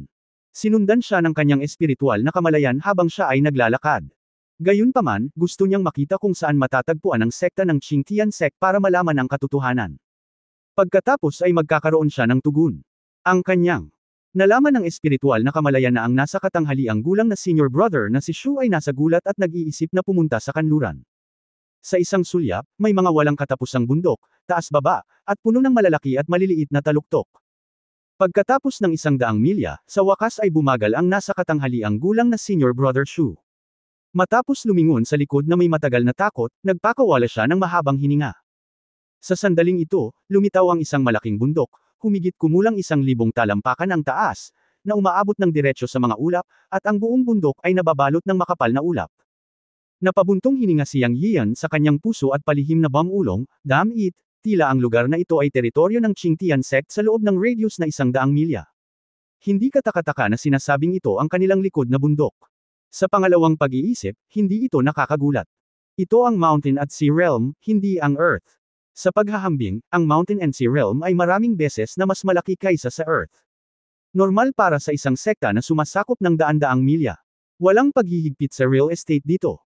Sa paghusga mula sa sitwasyon, ang tuktok ng bundok na lumitaw sa espiritual na kamalayan, na halos 1,000 talampakan ang taas, ay dapat na ang lokasyon ng Qingtian Sect. Alam ni Yang Yiyo na sa Shanghai Realm, lahat ng mga sekta ay may pagbuo ng proteksyon sa bundok. Kaya ang bundok na ito na tila 1,000 talampakan ang taas ay nakatago sa mga ulap at ambon, at hindi malinaw kung ano ang nasa loob. Nang maisip ko ito, nakita ko ang nasa katanghaliang gulang na lalaki, si Brother Shu, na kumikilos ng kamay patungo sa mga ulap sa paanan ng bundok. Sa susunod na sandali, ang makapal na ulap ay gamulong palayo, at isang matangkad at kahangahangang gate ng bundok ang lumitaw, na may 3 salitang, Qingtian Gate, sa itaas. Sa isang iglap, narinig ni Yang Yiyo na nakakita rin siya ng 2 figure na lumilipad palabas ng gate ng bundok sa kanyang espiritual na kamalayan. Si Kuya Shu pala. Hindi ka ba pumunta sa likod ng bundok para magpatrolya sa bundok? Bumalik ka kaagad. Hoy, nasaan si Brother Wang at ang kanyang mga tao? Bakit hindi sila bumalik? Tanong ng isa sa kanila. Mabilis na isara ang pagbuo ng proteksyon sa bundok. Isang malakas na lalaki ang umaatake. Si Brother Wang at ang kanyang mga tao ay pinatay ng taong iyon, sabi ni Brother Shu habang nagmamadaling pumasok sa gate ng bundok na nanginginig. Habang nag-uusap sila, umalis na si Yang Yian at lumipad sa gate ng Qingtian Gate sa isang iglap. Pinaplano niyang sundan si Senior Brother Shu at pumasok sa Qingtian Gate. Siya ay natatakot na hindi niya masira ang pagbuo ng proteksyon sa bundok. Anyway, napakatapang niya at gusto niyang itaboy ang Qingtian Gate palabas ng lupaing ito at sakupin ang lugar na ito. May daanan patungo sa Mountain and Sea Realm, at gusto niyang sakupin ang lupaing ito. Ang mundo ng paglilinang ay palaging batas ng gubat. Siya ay may lakas at ito ang katotohanan. Ano ang masama sa pagsakop sa teritoryo ng isang sekta? Anyway, maraming sama ng loob sa Qingtian Gate, kaya hindi siya natatakot sa kahit ano. Siya, hindi kailanman naisip tungkol sa pag-uusap tungkol sa moralidad. Matapos manatili sa Mountain and Sea Realm sa loob ng ilang taon, napagtanto niyang iyan ang isang katotohanan na isang malaking kamao ang lahat. Kung malaki man ang kanyang kamao o hindi, iniisip niyang Yian na ang kanyang lakas sa paunang yugto ng out-of-body realm ay dapat na medyo malaki sa Mountain and Sea Realm. Ayon sa impormasyong natutunan mula kay Ye Wuxian noong taong iyon, sa Mountain and Sea Realm, ang Jindan Cultivation ay isang level, ang Yuanying Cultivator ay itinuturing na master, at ang out-of-body realm ay isang malakas na tao, at ito ay bihira. Anyway, ilang taon na siyang nasa Mountain and Sea Realm, at hindi pa niya nakilala ang maraming cultivator sa out-of-body realm. Nang gumawa siya ng malaking kaguluhan sa Demon Light City noong taong iyon, pinilit niya ang matandang immortal na Yin Jingan sa out-of-body realm, ngunit ito rin ay resulta ng sapilitang pagpapahusay sa kanyang cultivation. Naroon din ang matandang Maya na iyon, na isang ika-5 turn na dakilang demonyo, na itinuturing na out-of-body level. Bukod sa unang pagkakataon, hindi pa siya nakakita ng maraming cultivator sa out-of-body realm. At nang lamunin niya ang 8 sinaunang kaluluwa ng demonyo at pinatay si Yin Jingan sa Demon Light City, kalaunan ay nakoma siya. Nang magsalita ang master tungkol kay Hua Keiliang, siya ay isang exception. Ang mga taong iyon ay mga interface messenger, at sa mahigpit na pagsasalita, hindi sila itinuturing na mga tao mula sa Mountain and Sea Realm, kaya hindi sila itinuturing. Ngayon, nakamit na niya ang out-of-body realm at sa tingin niya ay kaya niyang tumayo sa entablado ng malakas sa Mountain and Sea Realm, kaya ngayon siya ay magiging matapang at aatake sa Qingtian Gate ng mag-isa. Sa tingin niya ay may lakas siya. Nang sumigaw si Senior Brother Shu na isara ang gate ng bundok, mabilis na dumating si Yang Yiu, na may masamang ngiti, at biglang humarap sa gate ng bundok ng Qingtian Gate gamit ang isang espada. Hindi maganda, isara ang gate ng bundok.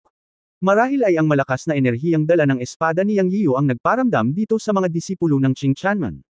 Sigaw ng isa at nagmamadaling isinara ang gate ng bundok. Boom! Ang mga ulap at ambon ay gumulong sa tarangkahan ng Qing Chanman, at sa malakas na pagbabago-bago ng espiritual na kapangyarihan, ang Pormasayon ay na-activate sa isang iglap. Ang espada ni Yang Yiu ay hindi mas mabilis kaysa sa activation ng formation kung tutuusin. Sayang naman. Lumilipad sa harap ng gate ng Qing Chanman, minamaliit ni Yang Yiu ang kanyang sarili at sinabi sa kanyang sarili. Ang eksenang ito ay pasok din sa kanyang inaasahan. Alam niya na ang kapangyarihan ng pagbuo ay umuungal kasama ng mundo, umaasa sa kapangyarihan ng langit at lupa. Ang pag-atake ng mahiwagang sandata sa huli ay kapangyarihan ng tao, at hindi ito mas mabilis kaysa sa kapangyarihan ng langit at lupa. Pagkatapos ng isa sa kanyang mga espada, nalaman din niya na ang pagbuo ng proteksyon sa bundok ng Qing Chanman ay hindi simple, ngunit isang sinaunang Pormasayon. Ang paraan ng mga Pormasayon sa mundo ay ang paraan ng langit at lupa, at ito ay hindi madaling masira. Pagkatapos ng isang espada, ang pagbuo ng proteksyon sa bundok ng Qing Chanman ay naisaaktibo ng walang anumang pinsala. Ang mga ulap at ambon ay gumulong sa kanyang harapan, at naglaho ang malalaking bundok. Si Senior Brother Shu at ang dalawa pang disipulo ay sunod-sunod na nawala sa gate ng bundok. Hindi nakikita ni Yang Yiu ang pagbuo ng proteksyon sa bundok na ito, ngunit hindi siya naniniwala sa kasamaan. Muli niyang itinaas ang Dragon Slaying Sword at naghanda na puwersahang salakayin ang Qing Chanman Mountain Protection Formation. Sa ilalim ng kombinasyon ng kapangyarihan ng kaluluwa at ng tunay na Qi, ang nakataas na Dragon Slaying Sword ay nagningning, at ang makapangyarihang totoong Qi ay patuloy na natipon sa espada. Biglang umungal si Yang Yiu at naglaslas gamit ang isang espada. Ang sword energy na mahigit 10 talampakan ang haba ay bumuo ng isang malaking sword energy phantom nang bumagsak ito. Ang makapal na puting fog na lumiligid sa kabilang panig ay talagang kapangyarihan ng formation barrier, na naglalaman ng kapangyarihan ng langit at lupa. Boom! Bumagsak ang isang espada, at ang enerhiya ng espada ay bumagsak ng husto sa mga gumugulong na ulap at ambon, na gumawa ng nakakabinging tunog. Ang buong lupa ay nanginig. Ang mga ulap at ambon sa kabilang panig ay patuloy na gumugulong. Kinusot ni Yang Yiu ang kanyang mga mata at tumingin, malabong nakikita ang gate ng bundok ng Qing Chanman na lumilitaw sa mga gumugulong na ulap at ambon, patuloy na nanginginig. Gayunpaman, sa kasamaang palad, pagkatapos ng ilang paghinga, ang mga ulap at ambon ay muling pinagsama. Palihim na sinabi ni Yang Yiu na sayang. Alam niya na hindi niya masisira ang pagbuo ng proteksyon sa bundok na ito ng may malupit na puwersa. Hindi niya maiwasang hindi mabigla. Malinaw, ang katotohanan na maaari silang magtayo ng tulad ng isang sinaunang Pormasayon ay nagpatunay na may mga masters ng mga Pormasayon sa Qingtian Gate. O ang sinaunang porma sayon na ito ay isang pamana ng Qingtian Gate. Hindi mahalaga kung alin ito, ipinakita nito na ang Qingtian Gate ay hindi simple. Ginamit niya ang lahat ng kanyang lakas upang laslasin ang kanyang espada, ngunit hindi ito gumagalaw. Hindi niya niyanig ang Qingtian Gate Mountain Protection Formation. Ipinakita nito na may mga master sa Qingtian Gate. Kung may mga magsasaka sa labas ng katawan, hindi siya sigurado. Habang iniisip ni Yang Yiyo, isang matandang dagandong ang nagmula sa mga ulap. Ikaw na matapang na binata, sa tingin mo ba ay walang tao sa aking Qingtian Gate? Sa pagbagsak ng mga salita, ang mga ulap ay gamulong, at sa sumunod na sandali, 7 o 8 figure ang lumipad mula sa mga ulap. Kabanata 847 9 Beast Spirit Staff. 8 tao ang lumipad mula sa ambon. Lahat sila ay parang mga matatandang nasa edad 60s. Mabilis na sumulyap si Yang Yian at nakita ang 4 na tao sa huling yugto ng Nascent Soul at 4 na tao sa yugto ng Great Perfection. Kung ang ganitong uri ng lakas ay nasa Yaoguang City noon, si Yang Yian ay tumakas ng walang pag-aalinlangan. Gayunpaman, ngayon, wala siyang pakialam. Pagkatapos ng lahat, wala sa kanila ang nasa out-of-body realm. Kahit na mayroong 4 na tao sa yugto ng Great Perfection ng Nascent Soul, walang pakialam si Yang Yian. Bagamat ang Nascent Soul at ang out-of-body realm ay pinaghihiwalay lamang ng isang major realm, mayroong qualitative difference sa pagitan ng dalawa. Sa madaling salita, nililinang ng Nascent Soul Realm ang lahat ng totoong chi, habang nililinang ng out-of-body realm ang kaluluwa. Mayroong isang mundo ng pagkakaiba sa pagitan ng dalawa. Ang pagkakaiba sa pagitan ng dalawang kaharian ay hindi lamang lakas, ngunit ang pagkakaiba mula sa loob palabas. Masasabing walang pag-aalinlangan na ang mga nasa ilalim ng out-of-body realm ay pawang mga langgam. Sa makatuwid, sa pagharap sa pagkubkob ng 8 Yuanying, hindi natakot si Yang Yian. Sa halip, gamaan ang pakiramdam niya. Hanggat walang mga cultivator sa out-of-body realm, magiging mas madali ito. Si Shujio, ang dakilang elder ng Qingtian sect, ay isang matandang babae na may malungkot na mukha. Nalaman niya mula sa mga disipulong nagpapatrolya sa bundok na may pumatay sa kanyang mga disipulo, at hinabol niya sila ng diretso sa tarangkahan ng bundok upang salakayin ang tarangkahan ng bundok. Siya ay gayon. Matapang. Ang Qingtian sect ay matatagpuan sa Beishanshu at ang unang sekta sa Beishanshu. Wala pang sinumang pumasok sa teritoryo ng Qingtian sect, pumatay sa mga disipulo ng Qingtian sect, o umatake man lang sa gate ng bundok. Ito ay hindi matatagalan. Matapos lumabas kasama ang mga elder ng Qingtian sect, nakita nila ang isang binata na may puting buhok. Bagamat hindi mahuhusgahan ng mga magsasaka ang edad ayon sa hitsura, batay sa karanasan, mararamdaman pa rin ni Shujio na ang nakangiting puting buhok na binata sa kanyang harapan ay tiyak na nagsasanay ng hindi hihigit sa 60 taon. Ang gayong kabataan, ngunit mula sa paghinga, ay nararamdaman na siya ay isang malakas na tao sa out-of-body realm. Tinamaan nito ng husto si Shujio. Nagsanay siya sa loob ng daan-daang taon at naabot lamang niya ang Great Perfection of the Nascent Soul. Isang hakbang na lang ang layo niya mula sa kaharian ng out-of-body spirit, ang tagumpay ng Yin at Yang gods, at ang kaharian ng espiritu na naglalakbay sa kalangitan. Siya ay nag-ensayo sa loob ng maraming taon ngunit hindi makalusot sa bottleneck at palaging nanatili sa huling hakbang. Gayunpaman, ang maputing buhok na binata sa kanyang harapan ay nakarating na sa kaharian na hinahangad ng bawat magsasaka. Ito ay talagang isang kaso ng paghahambing na nagpagalit sa mga tao. Habang siya ay nabigla, si Shujio ay huminahon. Isang bagay ang magselos sa binata sa kanyang harapan, at isa pa ang makipaglaban sa kanya. Alam niya sa kanyang puso kung gaano kalaki ang pagkakaiba sa pagitan ng Nascent Soul at ng out-of-body spirit. Hindi niya talaga maisip kung kailan nasaktan ng Qingtian sect ang isang malakas na lalaki sa out-of-body spirit realm. Huminga ng malalim, pinigilan ni Shujio ang pagkabigla at galit sa kanyang puso, tumingin sa maputing buhok na binata at sinabing, "Sino ka? Bakit mo pinatay ang mga disipulo ko ng Qingtian sect at inatake ang Qingtian Mountain Gate ko? Kung nasaktan ka ng Qingtian sect ko, pakipaliwanag. Kung hindi, ang aking Qingtian sect ay naipasa sa loob ng 10,000 taon, at hindi madaling harapin ang unang sekta sa Beishanshu sa teritoryo ng bundok." Ang mga salita ni Shujio ay walang kapintasan, ang bawat pangungusap ay matuwid, at nilinaw niya na kung hindi makapagbigay ng sagot si Yang Yiyo, ang Qingtian sect ay hindi matatakot sa gulo. Sa wakas ay naunawaan ni Yang Yiyo mula sa kabilang partido na siya ay nasa Beishanshu. Kung pupunta siya sa Nonshanzhou kung saan matatagpuan ang lungsod ng Sanshio, malayo pa ito. Siya. Narinig din sa matandang babae na namumuno sa tapat na takot sa kanya ang kabilang partido. Kung wala lang siya sa labas ng katawan, hinihiwa na siya ng matandang babae ngayon. Paano pa siya nakakapagsalita ng ganyan?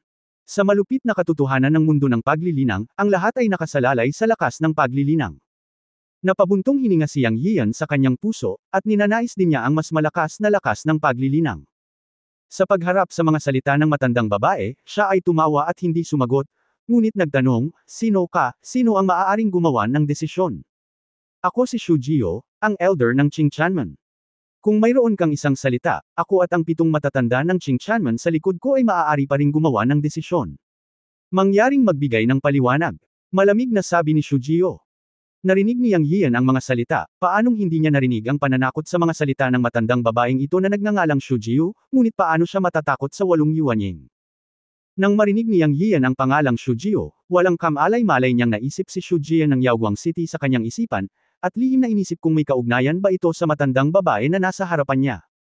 Hindi alintana ng may kaugnayan man ito o hindi, handa si Yang Yian na ilipat ang Qingquanmen ngayon. Anyway, magkaaway silang lahat. Malaking bagay na sakupin ng Qingquanmen at humanap ng development base para sa Yunmen sa Mountain and Sea Realm. Napangiti siya at sinabing, "Mabuti naman at nakakapagdesisyon ka. Ako si Yang Yio. Gusto kong hiramin ang iyong teritoryo. Mangyaring lumipat sa ibang lugar." "Ano?" Hindi nag-react si Shu Jio ng ilang sandali. Nang hihiram ng teritoryo. Lumipat sa ibang lugar. Hindi nag-react si Shu Jio, pero may mabilis na nag-react. Galit na galit ang isang matandang nasa edad 60 sa tabi niya, "How dare you? Asshole! Matapang!" Umalangaw-ngaw ang mga galit na sumpa. Hindi inaasahan ng mga elder ng Qingtian sect na magiging matapang si Yang Yio. Ito ay nang-aagaw teritoryo. Kailan ba nainsulto ng ganito ang unang sekta ng Beishansho? Para sa ilang sandali, ilang tao ang nalinlang. Gayunpaman, sa sandaling ito, ang buong katawan ni Shu Jio ay puno ng layuning pumatay at biglang nagmuni-muni. Ang kanyang pares ng malabo na matandang mata ay naging kumikinang.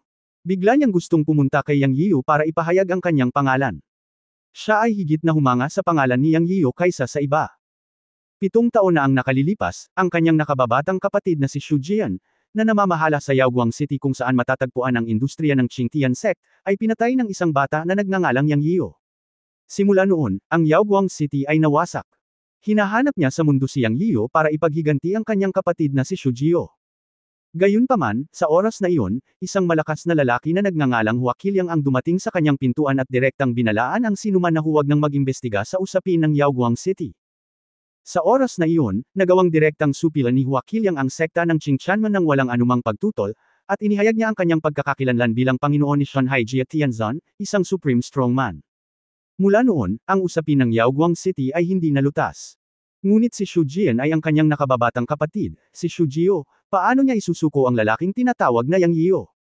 Nanumpa si Shu Jio na kahit magkapira-piraso siya, papatayin niya si Yang Yio at ipaghihiganti ang kanyang kapatid na si Shu Jio.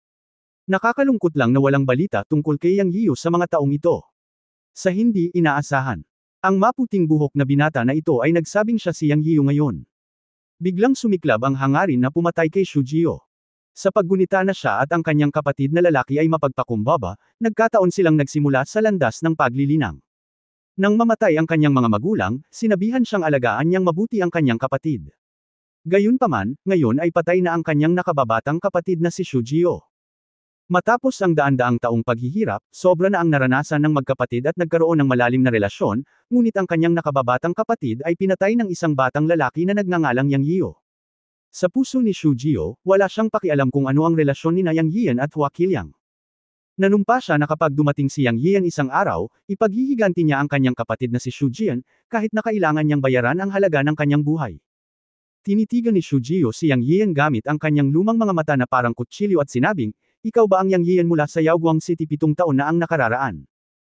Naramdaman ni Yang Yian ang pamatay na hangarin na nagmumula sa katawan ni Shu Jio at ang tanong na nakatitig sa kanya na parang makamandag na ahas, at ang kanyang puso ay kumikilos, mukhang ang matandang babae na ito ay talagang may kaugnayan sa matandang immortal na si Shu Jian mula sa Yaoguang City noon. Kung may relasyon, tapos may relasyon, ano? Ito. Ang matandang immortal ng 3 sekta na pumatay sa kanya noon, baka naghihintay siya ng kamatayan. Nakaharap sa makamandag na malaahas na mga mata ni Shu Jio na nakatitig sa kanya, hindi ito itinago ni Yang Yian, paano kung meron? Ang pangungusap na ito ay katumbas ng pag-amin dito. Hahaha, biglang tumawa si Shu Jio, ngunit ang pagtawa ay tuyo at hindi kasiya siya, ngunit ang mga luha ay tumulo sa kanyang matandang mata. Sa sumunod na sandali, biglang malungkot na sinabi ni Shu Jio, "So, Ikaw ang Yang Yiyo na nagdulot ng malaking kaguluhan sa Yaoguang City noon. Pinatay mo ba ang kapatid kong si Shujio? So paano kung ako yun? Tapat itong inamin ni Yang Yiyo. Pagkatapos ng lahat, ang kabilang partido ay nasa Nascent Soul Realm lamang. Kahit na siya ay nasa Great Perfection ng Nascent Soul Realm, isa pa rin siyang Nascent Soul Realm. Ano ang magagawa niya sa kanya kung hindi niya naabot ang Out-of-Body Realm? Kahit na siya ay nasa Out-of-Body Realm, kumpiyansa siya na kaya niyang talunin ang lahat ng mga kaaway sa parehong antas. Ngayon, papatayin kita at ipaghihiganti ang aking mga hinaing. Nang matapos siyang magsalita, may kumislap na liwanag sa kanyang kamay, at lumitaw ang kakaibang magic weapon. Ito ay tila isang pulang metal na tungkod, at mayroon ngang 9 na ulo ng hayop na may iba't ibang hugis at kulay. Sa susunod na sandali, sinigawan ni Shujio ang 7 tao sa paligid niya, bumuo ng pormasayon, patayin sila. Habang sumisigaw, nakita ni Yang Yiyo ang metal staff sa kamay ni Shujio, at biglang may pulang ilaw. Sumigaw siya, 9 na hayop ang lumitaw, isa itong 9 na hayop na espiritual na kayamanan, at biglang bumangon ang mahabang dagandong ng mga hayop. Alam niya na ang Lingbao Magic Tools ay mas mataas na antas ng Magic Tools kaysa sa Spiritual Tools. Ang dahilan kung bakit ang Lingbao Magic Tool ay mas mataas ang antas at mas makapangyarihan kaysa sa espiritual na mga kasangkapan ay dahil mayroong isang mahalagang pagkakaiba sa pagitan ng Lingbao at espiritual na mga kasangkapan. Una sa lahat, ang mga espiritual na kasangkapan ay ginawa ng tagapagdalisay at pagkatapos ay dinadala sa katawan upang alagaan ng kanyang sariling tunay na chi. Ang pinangangalagaan ay ang espiritualidad ng espiritual na kasangkapan. Kung mas mahaba ang oras, mas mabuti ang espiritualidad. Ang kalamangan ay maaari itong malaya na mapatakbo, ngunit ito ay limitado dito. Ang dahilan kung bakit tinawag na Lingbao ay ang Lingbao ay may iba't ibang katangian. Ang katangiang ito ay ang material na katangian kapag ang isang magic tool ay pino. Ito ay espiritual. Ang espiritualidad dito ay tumutukoy sa espiritualidad ng Lingbao mismo, hindi ang espiritualidad na pinangalagaan pagkatapos ng kapanganakan. Ang Lingbao Magic Tool ay nahahati sa nakuha at likas. Siyempre, kahit alin, kailangan itong huwad at pinuhin ng tagapagdalisay upang maging isang kwalipikadong tool sa mahika. Ang tinatawag na nakuhang espiritual na kayamanan ay pagkatapos ng matagumpay na pagpino ng sandata, ang kaluluwa ng demonyo at iba pa ay maaaring mabuklod sa mahiwagang sandata. Gayunpaman, hanggat ang kaluluwa ng isang buhay na nilalang na may espiritualidad ay maaaring mabuklod dito, ang ganitong uri ng mahiwagang sandata ay tinatawag na nakuhang espiritual na kayamanan. Sa paggamit, ang kapangyarihan ng nakuhang espiritual na kayamanan ay nakasalalay sa lakas ng kaluluwa ng demonyo at iba pa na natatakan dito. Kung mas malakas ang kaluluwa ng demonyo, mas magiging malakas ito. Ang 9 na beast staff sa kamay ni Shujio ay isang nakuhang espiritual na kayamanan na magic weapon. Ang kaibahan ay ang matandang babae na ito ay nagbuklod ng 9 na kaluluwa ng demonyo, na talagang isang malaking bagay. Kung tungkol sa likas na espiritual na kayamanan, ito ay likas na kayamanan ng langit at lupa. Ang ganitong mga material ay ipinanganak na may espiritualidad. Halimbawa, ang likas na kayamanan ng langit at lupa na nabuo sa sobrang lamig o napakaaraw na lugar ay katumbas ng pagbubukas ng espiritualidad. Ang gayong likas na kayamanan ng langit at lupa ay may sariling katangian. Matapos gawing isang mahiwagang sandata ng tagapagdalisay ng sandata, ito ay tinatawag na likas na espiritual na kayamanan. Sa relatibong pagsasalita, ang kapangyarihan ng likas na espiritual na kayamanan ay mas malakas kaysa sa nakuhang espiritual na kayamanan na magic weapon. Ngunit ang mga likas na materyales ay napakahirap at hindi karaniwan. Ilang mga tao ang maaaring makatagpo sa kanila, o kahit na pinuhin ang mga ito sa magic armas. Siyempre, ito man ay isang nakuhang espiritual na kayamanan o isang likas na espiritual na kayamanan, ang kapangyarihan nito ay likas na may iba't ibang antas. Sa pagsasalita tungkol sa mga nakuhang espiritual na kayamanan, ang 9 beast staff na nasa kamay ni Shujio ay maaaring magsil ng 9 na kaluluwa ng demonyo sa loob nito, na higit pa sa karaniwang nakuhang espiritual na kayamanan. Sa sandaling ito, hindi nang ahas si Yang Yiyo na maging pabaya kapag kaharap ang 9 beast staff ng matandang babae na si Shujio. Mula sa mga dagandong na yumanig sa kalangitan, narinig ni Yang Yiyo na ang mga kaluluwang demonyo na natatakan sa 9 beast staff ni Shujio ay pare-pareho at hindi simple. Nang inatake nila siya sa isang iglap, nakita ni Yang Yiyo ang 6 na uri ng demonyong hayop na kaluluwa ng lobo, insekto, tigre, leopardo, leon, at oso. Hindi pa niya nakita ang iba pang 3 uri ng mga kaluluwa ng demonyo, at sa paghusga mula sa hininga, ang lahat ng 9 na kaluluwa ng demonyo ay ang pinakamataas na kaluluwa ng demonyo ng ika-4 na pagbabago, na katumbas ng mga kaluluwa ng demonyo ng dakilang kasakdalan ng Nascent Soul. Sa kabutihang palad, ang mga kaluluwa ng demonyo ay hindi mga demonyong hayop na may pisikal na katawan. Gayunpaman, ang mga demonyong kaluluwang ito ay kontrolado lahat ng mga espiritual na kayamanan at instrumento, at kinokontrol ni Shu Jiu, na naging mga instrumento niya. Ang pinagsamang pag-atake ay hindi dapat maliitin. Bilang karagdagan, mayroong 7 Yuanying, 3 Yuanying Great Perfection, at 4 na Yuanying Late Stage, na sabay na umaatake kay Yang Yian sa ilalim ng utos ni Shu Jiu. Sa isang sandali, ang pamamaraan ay tila lumikha ng isang sitwasyon kung saan hindi makatakas si Yang Yian. Bilang tugon, malamig na sumangot si Yang Yian at mahinang nagsabi, ang kaluluwa ay wala sa katawan. Ang kanyang natatanging Golden Elixir Foundation at ang pagsasagawa ng pamamaraan ay gumawa sa kanya ng isang natatanging kaluluwa. Ang dalawang kaluluwa ng mga Diyos ng Yin at Yang ay maaaring lumaban sa labas ng katawan ng sabay, na hindi magagamit sa mga ordinaryong magsasaka na wala sa katawan. Maaari itong maging kakaiba. Ang pangunahing punto ay pagkatapos na ang kaluluwa ay umalis sa katawan, hanggat ito ay nasa loob ng 3 metro sa paligid ng katawan, ang kanyang pangunahing kaluluwa ay hindi maaapektuhan. Ang kaluluwa ay wala sa kontrol kapag ito ay umalis sa katawan sa loob ng 3 metro, kaya sa loob ng 3 metro, ang katawan ay maaaring makontrol ang kaluluwa at lumaban. Ito rin ang dahilan kung bakit pumunta si Yang Yian sa Dakan City at hiniling kay Lu Zuoxi na protektahan siya. Siyempre, ang distansya sa pagitan ng kaluluwa at katawan ay mas malalayo sa antas ng paglilinang sa hinaharap. Sa sandaling ito, hanggat ang pangunahing kamalayan ng orihinal na katawan ay hindi umaalis sa katawan, ang kaluluwa ay maaaring kontrolin upang labanan sa loob ng 3 metro. Ang layunin ng pag-alis ng kaluluwa ni Yang Yian sa katawan ay natural na harapin ang 9 na kaluluwang demonyo na nagmamadaling lumabas sa 9 na kawani ni Shu Jiu. Sa pagitan, hawak ng kaliwang kamay ang Dragon Slaying Sword, at ang kanang kamay na buto ng mahiwagang kapangyarihan ay ipinakita, at ang 8 tao ay mabilis na inatake sa isang iglap. Pagpili ng mga bituin, paghuli sa buwan, pagnanakaw ng kalangitan. Kung ikukumpara sa nakaraan, ang 3 mahiwagang kapangyarihan na umabot sa labas ng katawan na kaharian ay natural na naiiba sa nakaraan, at sila ay hindi gaanong mas malakas. Ang enerhiya ng Xuanhuang Sword na maaaring gamitin sa Dragon Slaying Sword ay dumobble sa 60%.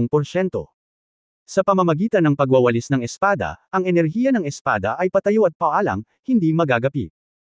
Matapos magsanib ang mga Diyos ng Yin at Yang sa isa, sila ay naging isang 9 na zang na matangkad na multo na may ginintoang liwanag sa buong katawan, at ang kanilang momentum ay mas malakas kaysa sa kabuuan ng 9 na kaluluwang demonyo ni Shu Jiu. Patayin!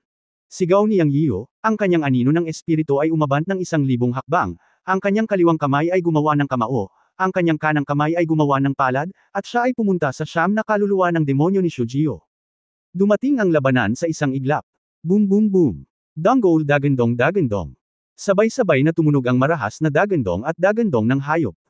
Nilamon ng mga Diyos ng Yin at Yang ni Yang Yiu ang mga ghost na sundalo at general sa Great Qin City, at ang soul mark ng unang emperor, at nagkaroon ng malaking pagtaas sa soul power, na makikita sa labanan sa sandaling ito.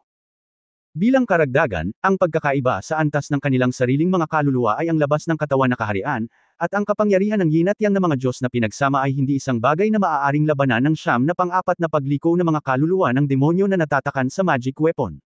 Halos durugan ng espiritu ni Yang Yiu ang kaluluwa ng demonyong 9 Beast Staff ni Shu Jiu. Ang mga demonyong kaluluwa ni Shu Jiu ay nakitang umuusok ng isa-isa sa pagsigaw, at agad na binugbog pabalik ng espiritu ni Yang Yiu at umatras sa magic weapon ng 9 Beast Staff. Puff! Ang pinagsamang kapangyarihan ng 9 na kaluluwa ng demonyo ay hindi sapat upang mapaglabanan ang pinagsamang pag-atake ng Yin at Yang gods ni Yang Yian. Agad silang binugbog pabalik sa 9 Beast Staff.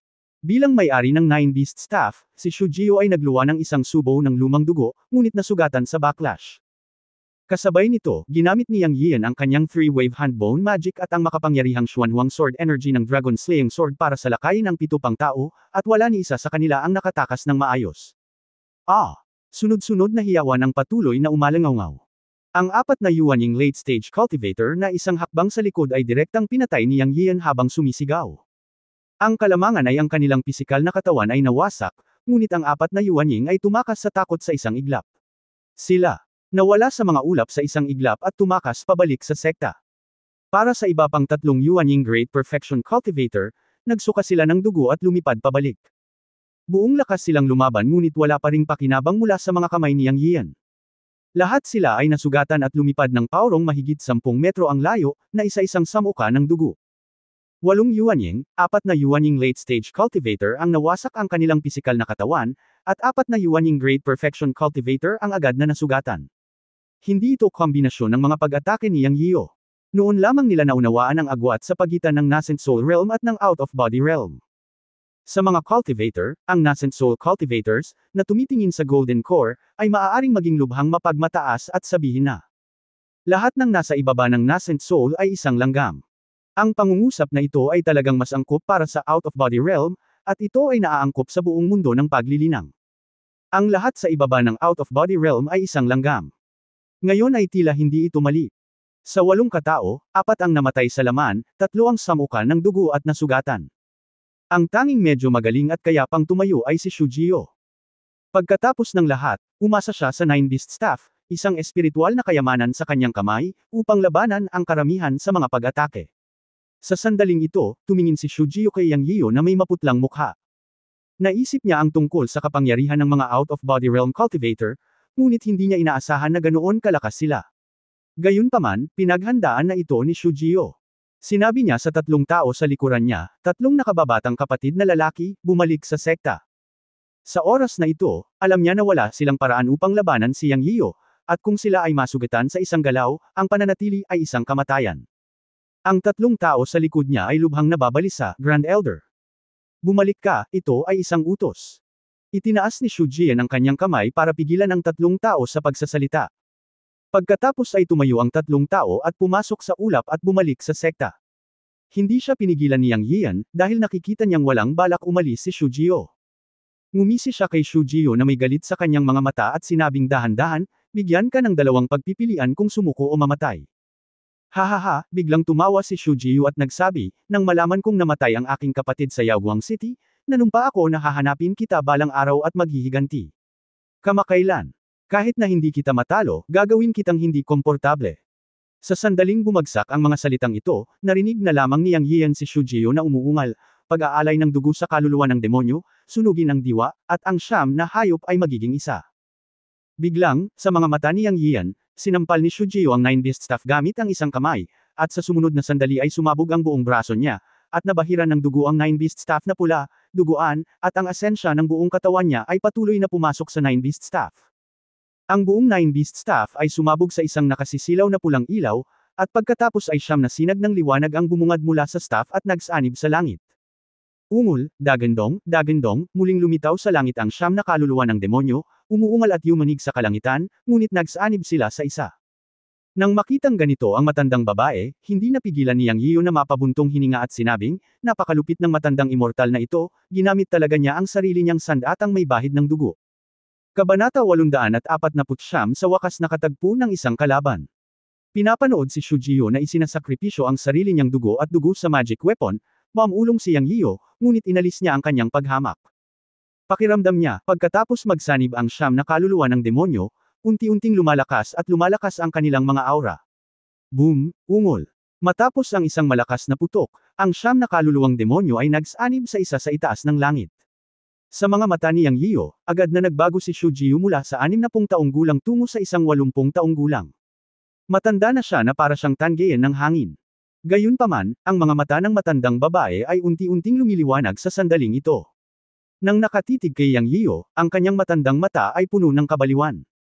Kailangang aminin ng Junior na ang iyong kaluluwa sa labas ng katawan ay napakalakas, ngunit ito pa rin ang unang yugto ng labas ng katawan na kaharian. Naubos ko na ang paglilinang ng aking buhay. Ngayon, hindi ko hinihiling na patayin ka, ngunit hinihiling kong sirain ka. Hahaha, mamatay. Nagsalita si Shujio sa madilim na boses, at biglang iwinagayway ang Nine Beast Spirit Staff sa kanyang kamay kay Yang Yio. Sa susunod na sandali, isang mahabang alulong ang nagmula sa Nine Beast Spirit Staff, aw. Huminga ng malalim si Yang Yian nang makita ito. Nakita niya ang pulang ilaw sa Nine Beast Staff ni Shujio, at ang pulang ilaw ay bumuo ng isang halimaw na mahigit 30 talampakan ang haba sa isang iglap. Ito ay mukhang isang sawa, ngunit hindi isang sawa. Mayroon itong isang pares ng mga kuko na natatakpan ng kaliskis sa tiyan nito, at mga pakpak na may haba ng pakpak na higit sa 6 na metro sa likod nito. Ito ay kasing kapal ng isang balde, at ang mga kaliskis nito ay sumasalamin sa buong katawan nito. May mga red flow tube na kumikislap, at maging ang sigaw nito ay naging kakaiba. Bigla nitong ibinuka ang dagwang bibig nito kay Yang Yian at iniluwa ang isang subaw ng apoy, na siyang ninggas ng kaluluwa. Natigilan si Yang Yian nang makita niya ang siyam na halimaw na pinagsama-samang halimaw na iniluwa ang apoy ng kaluluwa, at pagkatapos ay lumitaw ang isang ngiti sa gilid ng kanyang bibig. Talagang hindi siya natatakot sa anumang bagay pagdating sa apoy ng kaluluwa. Pagkatapos ng kanyang Yuan Shen nerve na direktang pumutok, gumawa siya ng Soul Supernatural Power, na isang asol na apoy ng kaluluwa. Sa mga tuntunin ng kapangyarihan, ito ay mas malakas kaysa sa apoy na ibinuga ng 9 na halimaw na pinagsamang halimaw sa kanyang harapan. Nararamdaman ito ni Yang Yian mula sa temperatura. Nakaharap sa apoy na iniluwa ng kaluluwa ng halimaw, hindi nagmamadali si Yang Yiyo. Matapos magsanib ang mga Diyos ng Yin at Yang sa isa, ang siyamzang tangkad na Yuan Shen ay nagniningning na may gininto ang liwanag. Itinaas niya ang kanyang mga kamay, at agad na bumangon ang asul na apoy ng kaluluwa, na bumubuo ng pattern ng Tai Chi sa kanyang mga kamay. Ang madaling nakaharang ng asul na apoy ng kaluluwa ang apoy ng kaluluwa na iniluwa ng halimaw na Soul Beast ni Shu Jiu. Hindi naman nasaktan si Yang Yiyo. Sa sandaling ito, ang mukha ni Shu Jiu ay naging sobrang pangit. Hindi niya inasahan na ang unang pag-atake pagkatapos ng 9 na hayop ay pinagsama sa isa, na kanyang pinaghirapan na ginugol ang kanyang dugo at dugong sakripisyo, ay napakadaling labanan ni Yang Yiyo. Halo-halo talaga ang frustration sa puso niya. Gayunpaman, mula noon, itinaya na niya ang kanyang buhay para makipaglaban kay Yang Yiyo, natural na hindi siya papayag, lalo pa ang madaling sumuko. Agad siyang nag-spray ng isa pang subo ng dugo sa Nine Beast Spirit Staff. Ang halimaw na kaluluwa ng 9 na hayop ay sumanib sa isa kaagad, at ang pulang ilaw ay muling naging isang mahusay na gawain. Ungol. Sa isang nakakabinging dagandong, muling tumaas ang aura ng demonyong kaluluwang hayop, at ang kapangyarihan ng apoy ng pulang kaluluwa sa bibig nito ay tumaas ng husto. Malamig na sumangot si Yang Yiyo, at ang asul na banal na apoy sa mga kamay ng kanyang kaluluwa ay umunlad din. Nagbago ang kanyang momentum, at umungol siya ng malakas, at itinaas ang Dragon Slaying Sword gamit ang dalawang kamay, cut. Sa isang sandali, ang Tai Chi diagram na nabuo sa mga palad ng kaluluwa ni Yang Yiyo ay biglang sumulong, at ang demonyong halimaw na kaluluwa, na 9 na halimaw sa isa, ay nagpakawalan ng malungkot na sigaw, at nilamon ng asol na apoy ni Yang Yiyo. Sa isang iglap. Kasabay nito, ang Dragon Slaying Sword sa kamay ni Yang Yiyo ay sumambulat din ng ilang talampakan ng Xuanhuang Sword Energy, at biglang nilaslas si Shu Jiu. Ang orihinal na depressed na ekspresyon ni Shu Jiu, nang bumagsak ang espada ni Yang Yiyo, lumiit ang kanyang mga mag-aaral, alam niyang hindi niya malalabanan si Yang Yiyo sa huli. Hindi inaasahan na si Yang Yiyo ay nasa unang yugto lamang ng out-of-body state, ngunit ang lakas na maaari niyang ibigay ay higit pa sa lakas ng isang maagang out-of-body cultivator. Nakakita na si Shu Jiu ng mga cultivator sa out-of-body realm noon. Dalawa sila sa Qingtian sect. Ang isa ay ang sect master ng Qingtian sect, si Ning Wujian, na nasa maagang yugto ng out-of-body realm. Ang isa pa ay ang tunay na Denghai Shenzhen ng Qingtian sect, ang haligi ng Qingtian sect, at ang Supreme Elder ng Qingtian sect, si Chu Changsheng. Sa kasamaang palad, pareho silang nag-iisa sa loob ng maraming taon. Si Shu Jiu ay hindi nakipag-ugnayan kay Supreme Elder Zhu Changsheng, na palaging wala sa paningin. Bilang dakilang elder ng Qingtian sect, hindi niya alam kung anong antas ng cultivation siya. Gayunpaman, ang sect master na si Ning Wujian ay nasa maagang yugto ng out-of-body realm. Nakita ni Shu Jiu ang kanyang paglilinang. Ngayon kumpara kay Yang Yiyo na nasa harapan niya, pareho silang nasa maagang yugto ng out-of-body realm, ngunit alam ni Shu Jiu na si Yang Yiyo, na nasa unang yugto ng out-of-body realm, ay mas makapangyarihan kaysa kay Ning Wujian, ang sect master ng Qingtian sect. Shu Jiu. Isinakripisyo ang magic weapon sa kanyang kamay gamit ang sarili niyang dugo at kapangyarihan, ngunit sa kasamaang palad, hindi ito nagdulot ng anumang pinsala kay Yang Yiyo. Ungol. Matapos ihagis ng Yuan Shen ni Yang Yian ang asul na espiritu, ito ay direktang bumagsak sa 9 na hayop na kaluluwa ni Shu Jiu, sinunog ito hanggang sa abo, at naging kawalan sa panaghoy. Ang Nine Beast Spirit Staff sa kamay ni Shu Jiu ay lumipad mula sa kanyang kamay, at siya mismo ay nilaslas din ng Dragon Slaying Sword ni Yang Yian. Napasigaw siya at diretsyong naputol ng espada ang katawan niya. Sa isang iglap, ang matamlay na si Yuan Ying ni Shu Jiu ay nakatakas at direktang lumipad sa mga ulap sa likuran niya. Paanong hindi magiging handa si Yang Yian para dito? Sa unang pagkakataon, 4 na Yuan Ying ang nakatakas, at kakaiba kung mapapaalis niya ang Yuan Ying ni Shu Jiu sa pangalawang pagkakataon. Sa isang malamig na singhot, na-activate niya ang Close to the World skill sa ilalim ng kanyang mga paa, at nawala sa lugar sa isang iglap. Nang muli siyang nagpakita, nasa harap siya ng tumatakas na nascent soul ni Shu Jiu, at inabot ito upang kunin ito ng walang pag-aalinlangan. Dahil kinasusuklaman siya ni Shu Jiu, hindi magiging maawain si Yang Yiyo, at ang pagsira sa kanyang nascent soul ay ang tanging paraan upang maalis ang mga problema sa hinaharap. Sa oras na ito, Isang tunog ng paglusob sa hangin at galit ang nagmula sa mga ulap at ambon. Maglakas loob ka, binata, itigil mo ito. Gumalaw ang puso ni Yang Yiyo, at itinaas ng kanyang kaliwang kamay ang Dragon Slaying Sword at agad na nilasla sa kanyang harapan. Ang kanyang kanang kamay ay walang awa at kinurot ang nascent soul ni Shujio, at biglang nagpuwersa. Bang, ang nascent soul ni Shujio ay direktang dinurog ni Yang Yiyo. Ding-dang! Ang Dragon Slaying Sword ay naglaslas, ngunit ito ay bumangga sa espada na lumilipad mula sa mga ulap at ambon.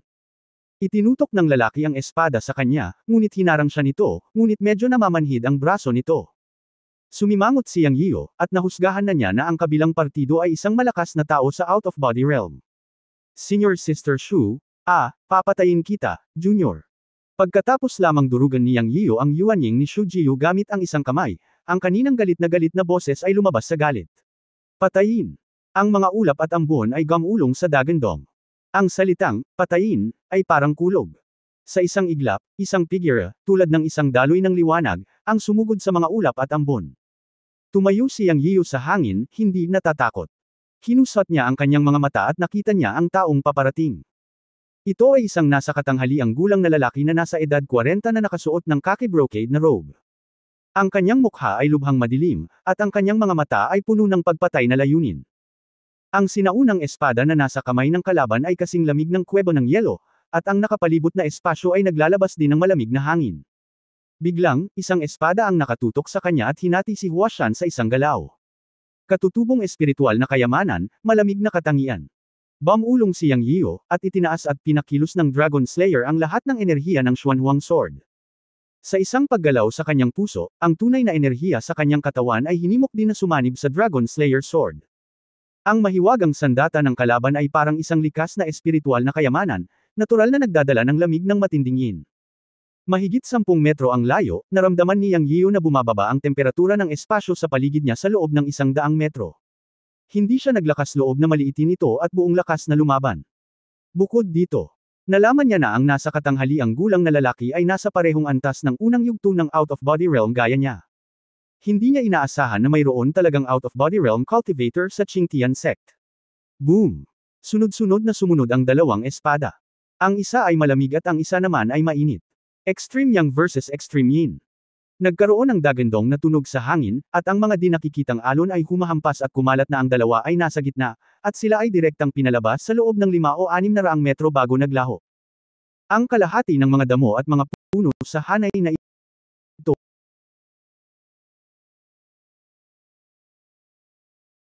direktang nabasag ng enerhiya ng Xuanhuang Sword ni Yang Yiyo. Ang kalahati pa ay na-freeze dahil sa lakas ng espada ng nasa katanghaliang gulang na lalaki. Pagkatapos ng labanan, sabay na lumapag ang dalawa, at umatras ng 30 metro ang layo. Bitek. Matapos umihip ang simoy ng hangin, kumaluskos ang mga damo at mga punong nagyelo ng lakas ng espada ng nasa katanghaliang gulang na lalaki. Pinaikit ni Yang Yiyo ang kanyang mga mata at tumingin sa medyo may edad na lalaki. Ang kanyang kaliwang kamay, na nakahawak sa Dragon Slaying Sword sa kanyang puso, ay bahagyang nanginginig. Hindi siya natatakot na harapin ang isang malakas na lalaki. Sa halip, natuwa siya at palihim na sinabi, sa wakas, nakilala ko ang isang kalaban na maaaring sumubok ng aking lakas. Kasabay nito, hindi na muling umatake ang nasa katanghaliang gulang na lalaki na nakatayo sa tapat ni Yang Yiyo.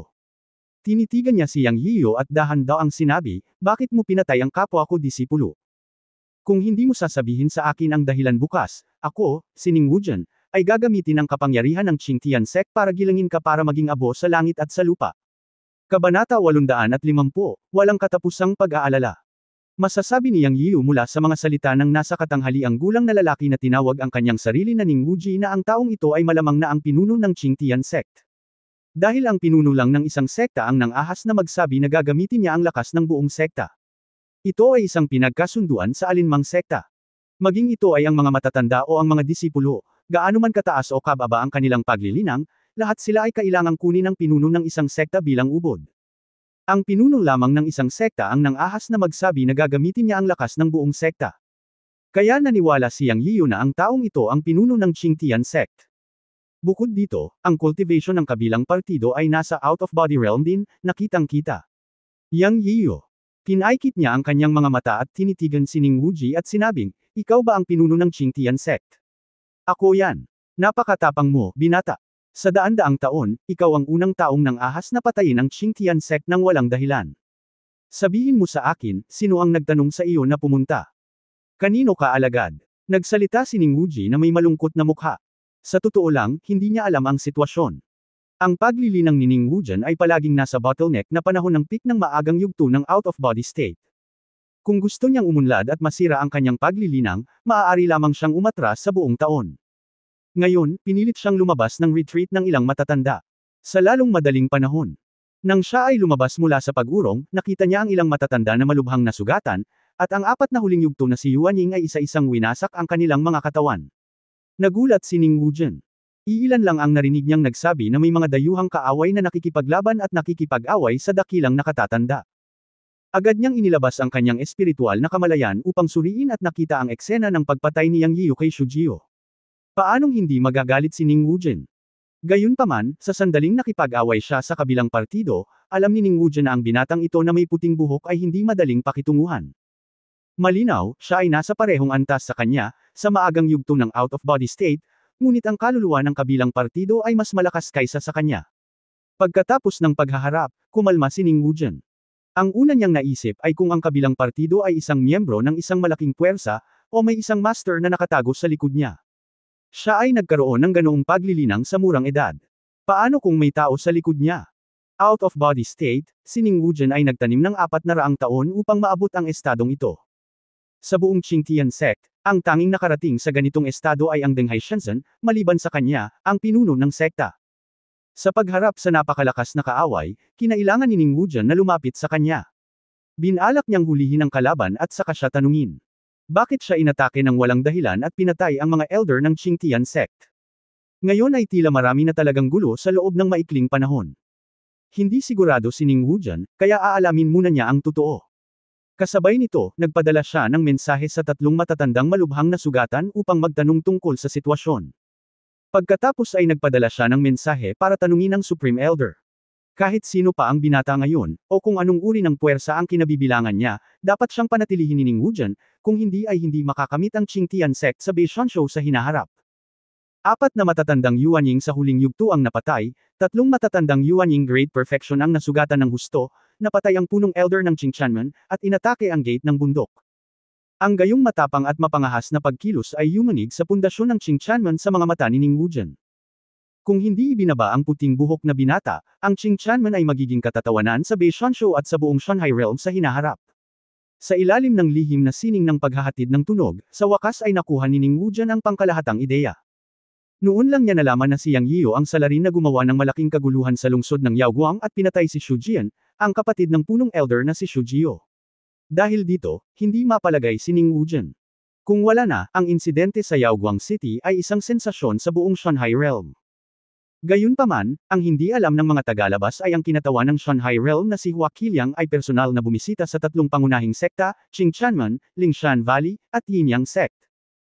Bilang pinuno ng Qingtianmen, personal na tinanggap ni Ning Wujian si Hua Qiliang, at si Hua Qiliang ay naglabas ng mahigpit na utos na huwag magdulot ng gulo para kay Yang Yiu, at mula nang mangyari ang insidente sa Yaoguang City, nawala din si Yang Yiu. Ngayon, hindi niya inaasahan na ang lalaking ito ay pupunta sa kanyang pintuan. Ngunit nag-aalala si Ning Wujian sa taong nasa likod ni Yang Yiu si Hua Qiliang. 6 o 7 taon na ang nakalilipas, ang insidente sa Yaoguang City, lahat ng mga pangunahing sekta sa Shanghai Realm ay nag-uugnay kay Yang Yiu at Hua Qiliang. Bagamat hindi binanggit ni Hua Qiliang ang anumang relasyon kay Yang Yiu noong panahong iyon, at mariing sinabi lamang niya na hindi siya maaaring magdulot ng gulo para kay Yang Yiu, naniniwala ang buong Shanghai Realm na si Yang Yiu ang kahalili ni Hua Qiliang. Hindi alam ng mga ordinaryong tao na si Ning Wujian, bilang master ng Qingtian sect, ay may alam ng ilang sekreto. Ang Hua Qiliang ay may malalim na antas ng paglilinang at hindi kailanman nakialam sa mga gawain ng Shanghai Realm. Ang bagay ni Yang Yiu ay ang unang pagkakataon. Ano ang dapat kong gawin? Sa likod ni Yang Yiu ay si Hua Qiliang, at makokontrol ni Hua Qiliang ang karapatan ng pagdaan mula sa Shanghai Realm patungo sa ibang mundo. Hindi alam ng mga ordinaryong low-level cultivator, ngunit alam ng mga cultivator sa out-of-body realm at mga master na katulad niya na ang Shanghai Realm ay isang maliit na mundo lamang. Sa walang hangganang mundo ng paglilinang, ang Shanghai Realm ay wala. Sa labas ng Mountain and Sea Realm, mayroong isang mas malawak at malawak na mundo ng paglilinang, na siyang mundo na inaasam ng bawat magsasaka. Upang maabot ang Mountain and Sea Realm, ang Heaven Slash ay isang threshold na hindi maitawid. Ang Mountain and Sea Realm Heaven Slash ay isang natural na hadlang na sinasabing hindi malulutas kahit para sa mga immortal. Gayunpaman, si Huaquiliang lamang ang may kakayahang pahintulutan ang mga magsasaka ng Mountain at Sea Realm na magkaroon ng mataas na pagkakataon na makapasa sa Heaven Slash. Halos bawat 60 taon, mabilis na nagbabago si Huaquiliang upang buksan ang daan patungo sa Heaven Slash, na nagpapahintulot sa mga tao mula sa iba't ibang sekta sa Mountain at Sea Realm na makapasok sa malawak na mundo ng paglilinang. Kung nasaktan niya si Huaquiliang, hindi pa banggitin na ang sariling lakas ni Huaquiliang ay walang kapantay, hindi niya hahayaan ang mga disipulo ng sekta na pumunta sa malawak na mundo ng paglilinang, na nakamamatay kay Ning Wujian. Ano ang gagawin? Kung papansinin mo si Yang Yio, masisira ang reputasyon ng Qingtian sect sa Mountain and Sea Realm. Ngunit kung ibababa mo si Yang Yio, masasaktan mo si Huaquiliang. Ito ay isang mahirap na pagpipilian. Kung kaya niyang pabagsakin si Yang Yio, hindi man lang nag-alala si Ning Wujian. Ang kanyang paglilinang ay hindi sapat, kaya hiniling niya sa tunay na ninuno ng Qingtianmen na lumabas. Magiging madali para sa Supreme Elder ng Qingtianmen, Deng Haishenzhen, na ibagsak ang isang maliit na Yang Yio. Sa pag-iisip tungkol dito, hiniling pa rin ni Ning Wujian ang Supreme Elder na lumabas at gumawa ng desisyon. Gayunpaman, naisip niyang tiyak na ibababa siya ni Yang Yio ngayon. Bagamat sinabi ni Huaquiliang na hindi siya pinapayagang manggulo kay Yang Yio, ngayon ay lumapit sa kanya si Yang Yio. Sa kasong ito, hindi niya masisisi si Qingtianmen. Higit pa rito, pinatay din ni Yang Yio ang elder ng Qingtianmen at inatake ang gate ng bundok. Ito ay sobrang kasuklam-suklam na kahit na lumitaw si Huaquiliang, dapat siyang maging makatwiran. Hindi alam ni Yang Yio ang masalimuot na iniisip ni Ning Wujian, ngunit hindi siya natakot. Anyway, lalaban siya at papatay. Sa kanyang pag-unawa sa likas na katangian ng mga sektang ito sa Mountain and Sea Realm, hindi nila siya pakakawalan sa hinaharap.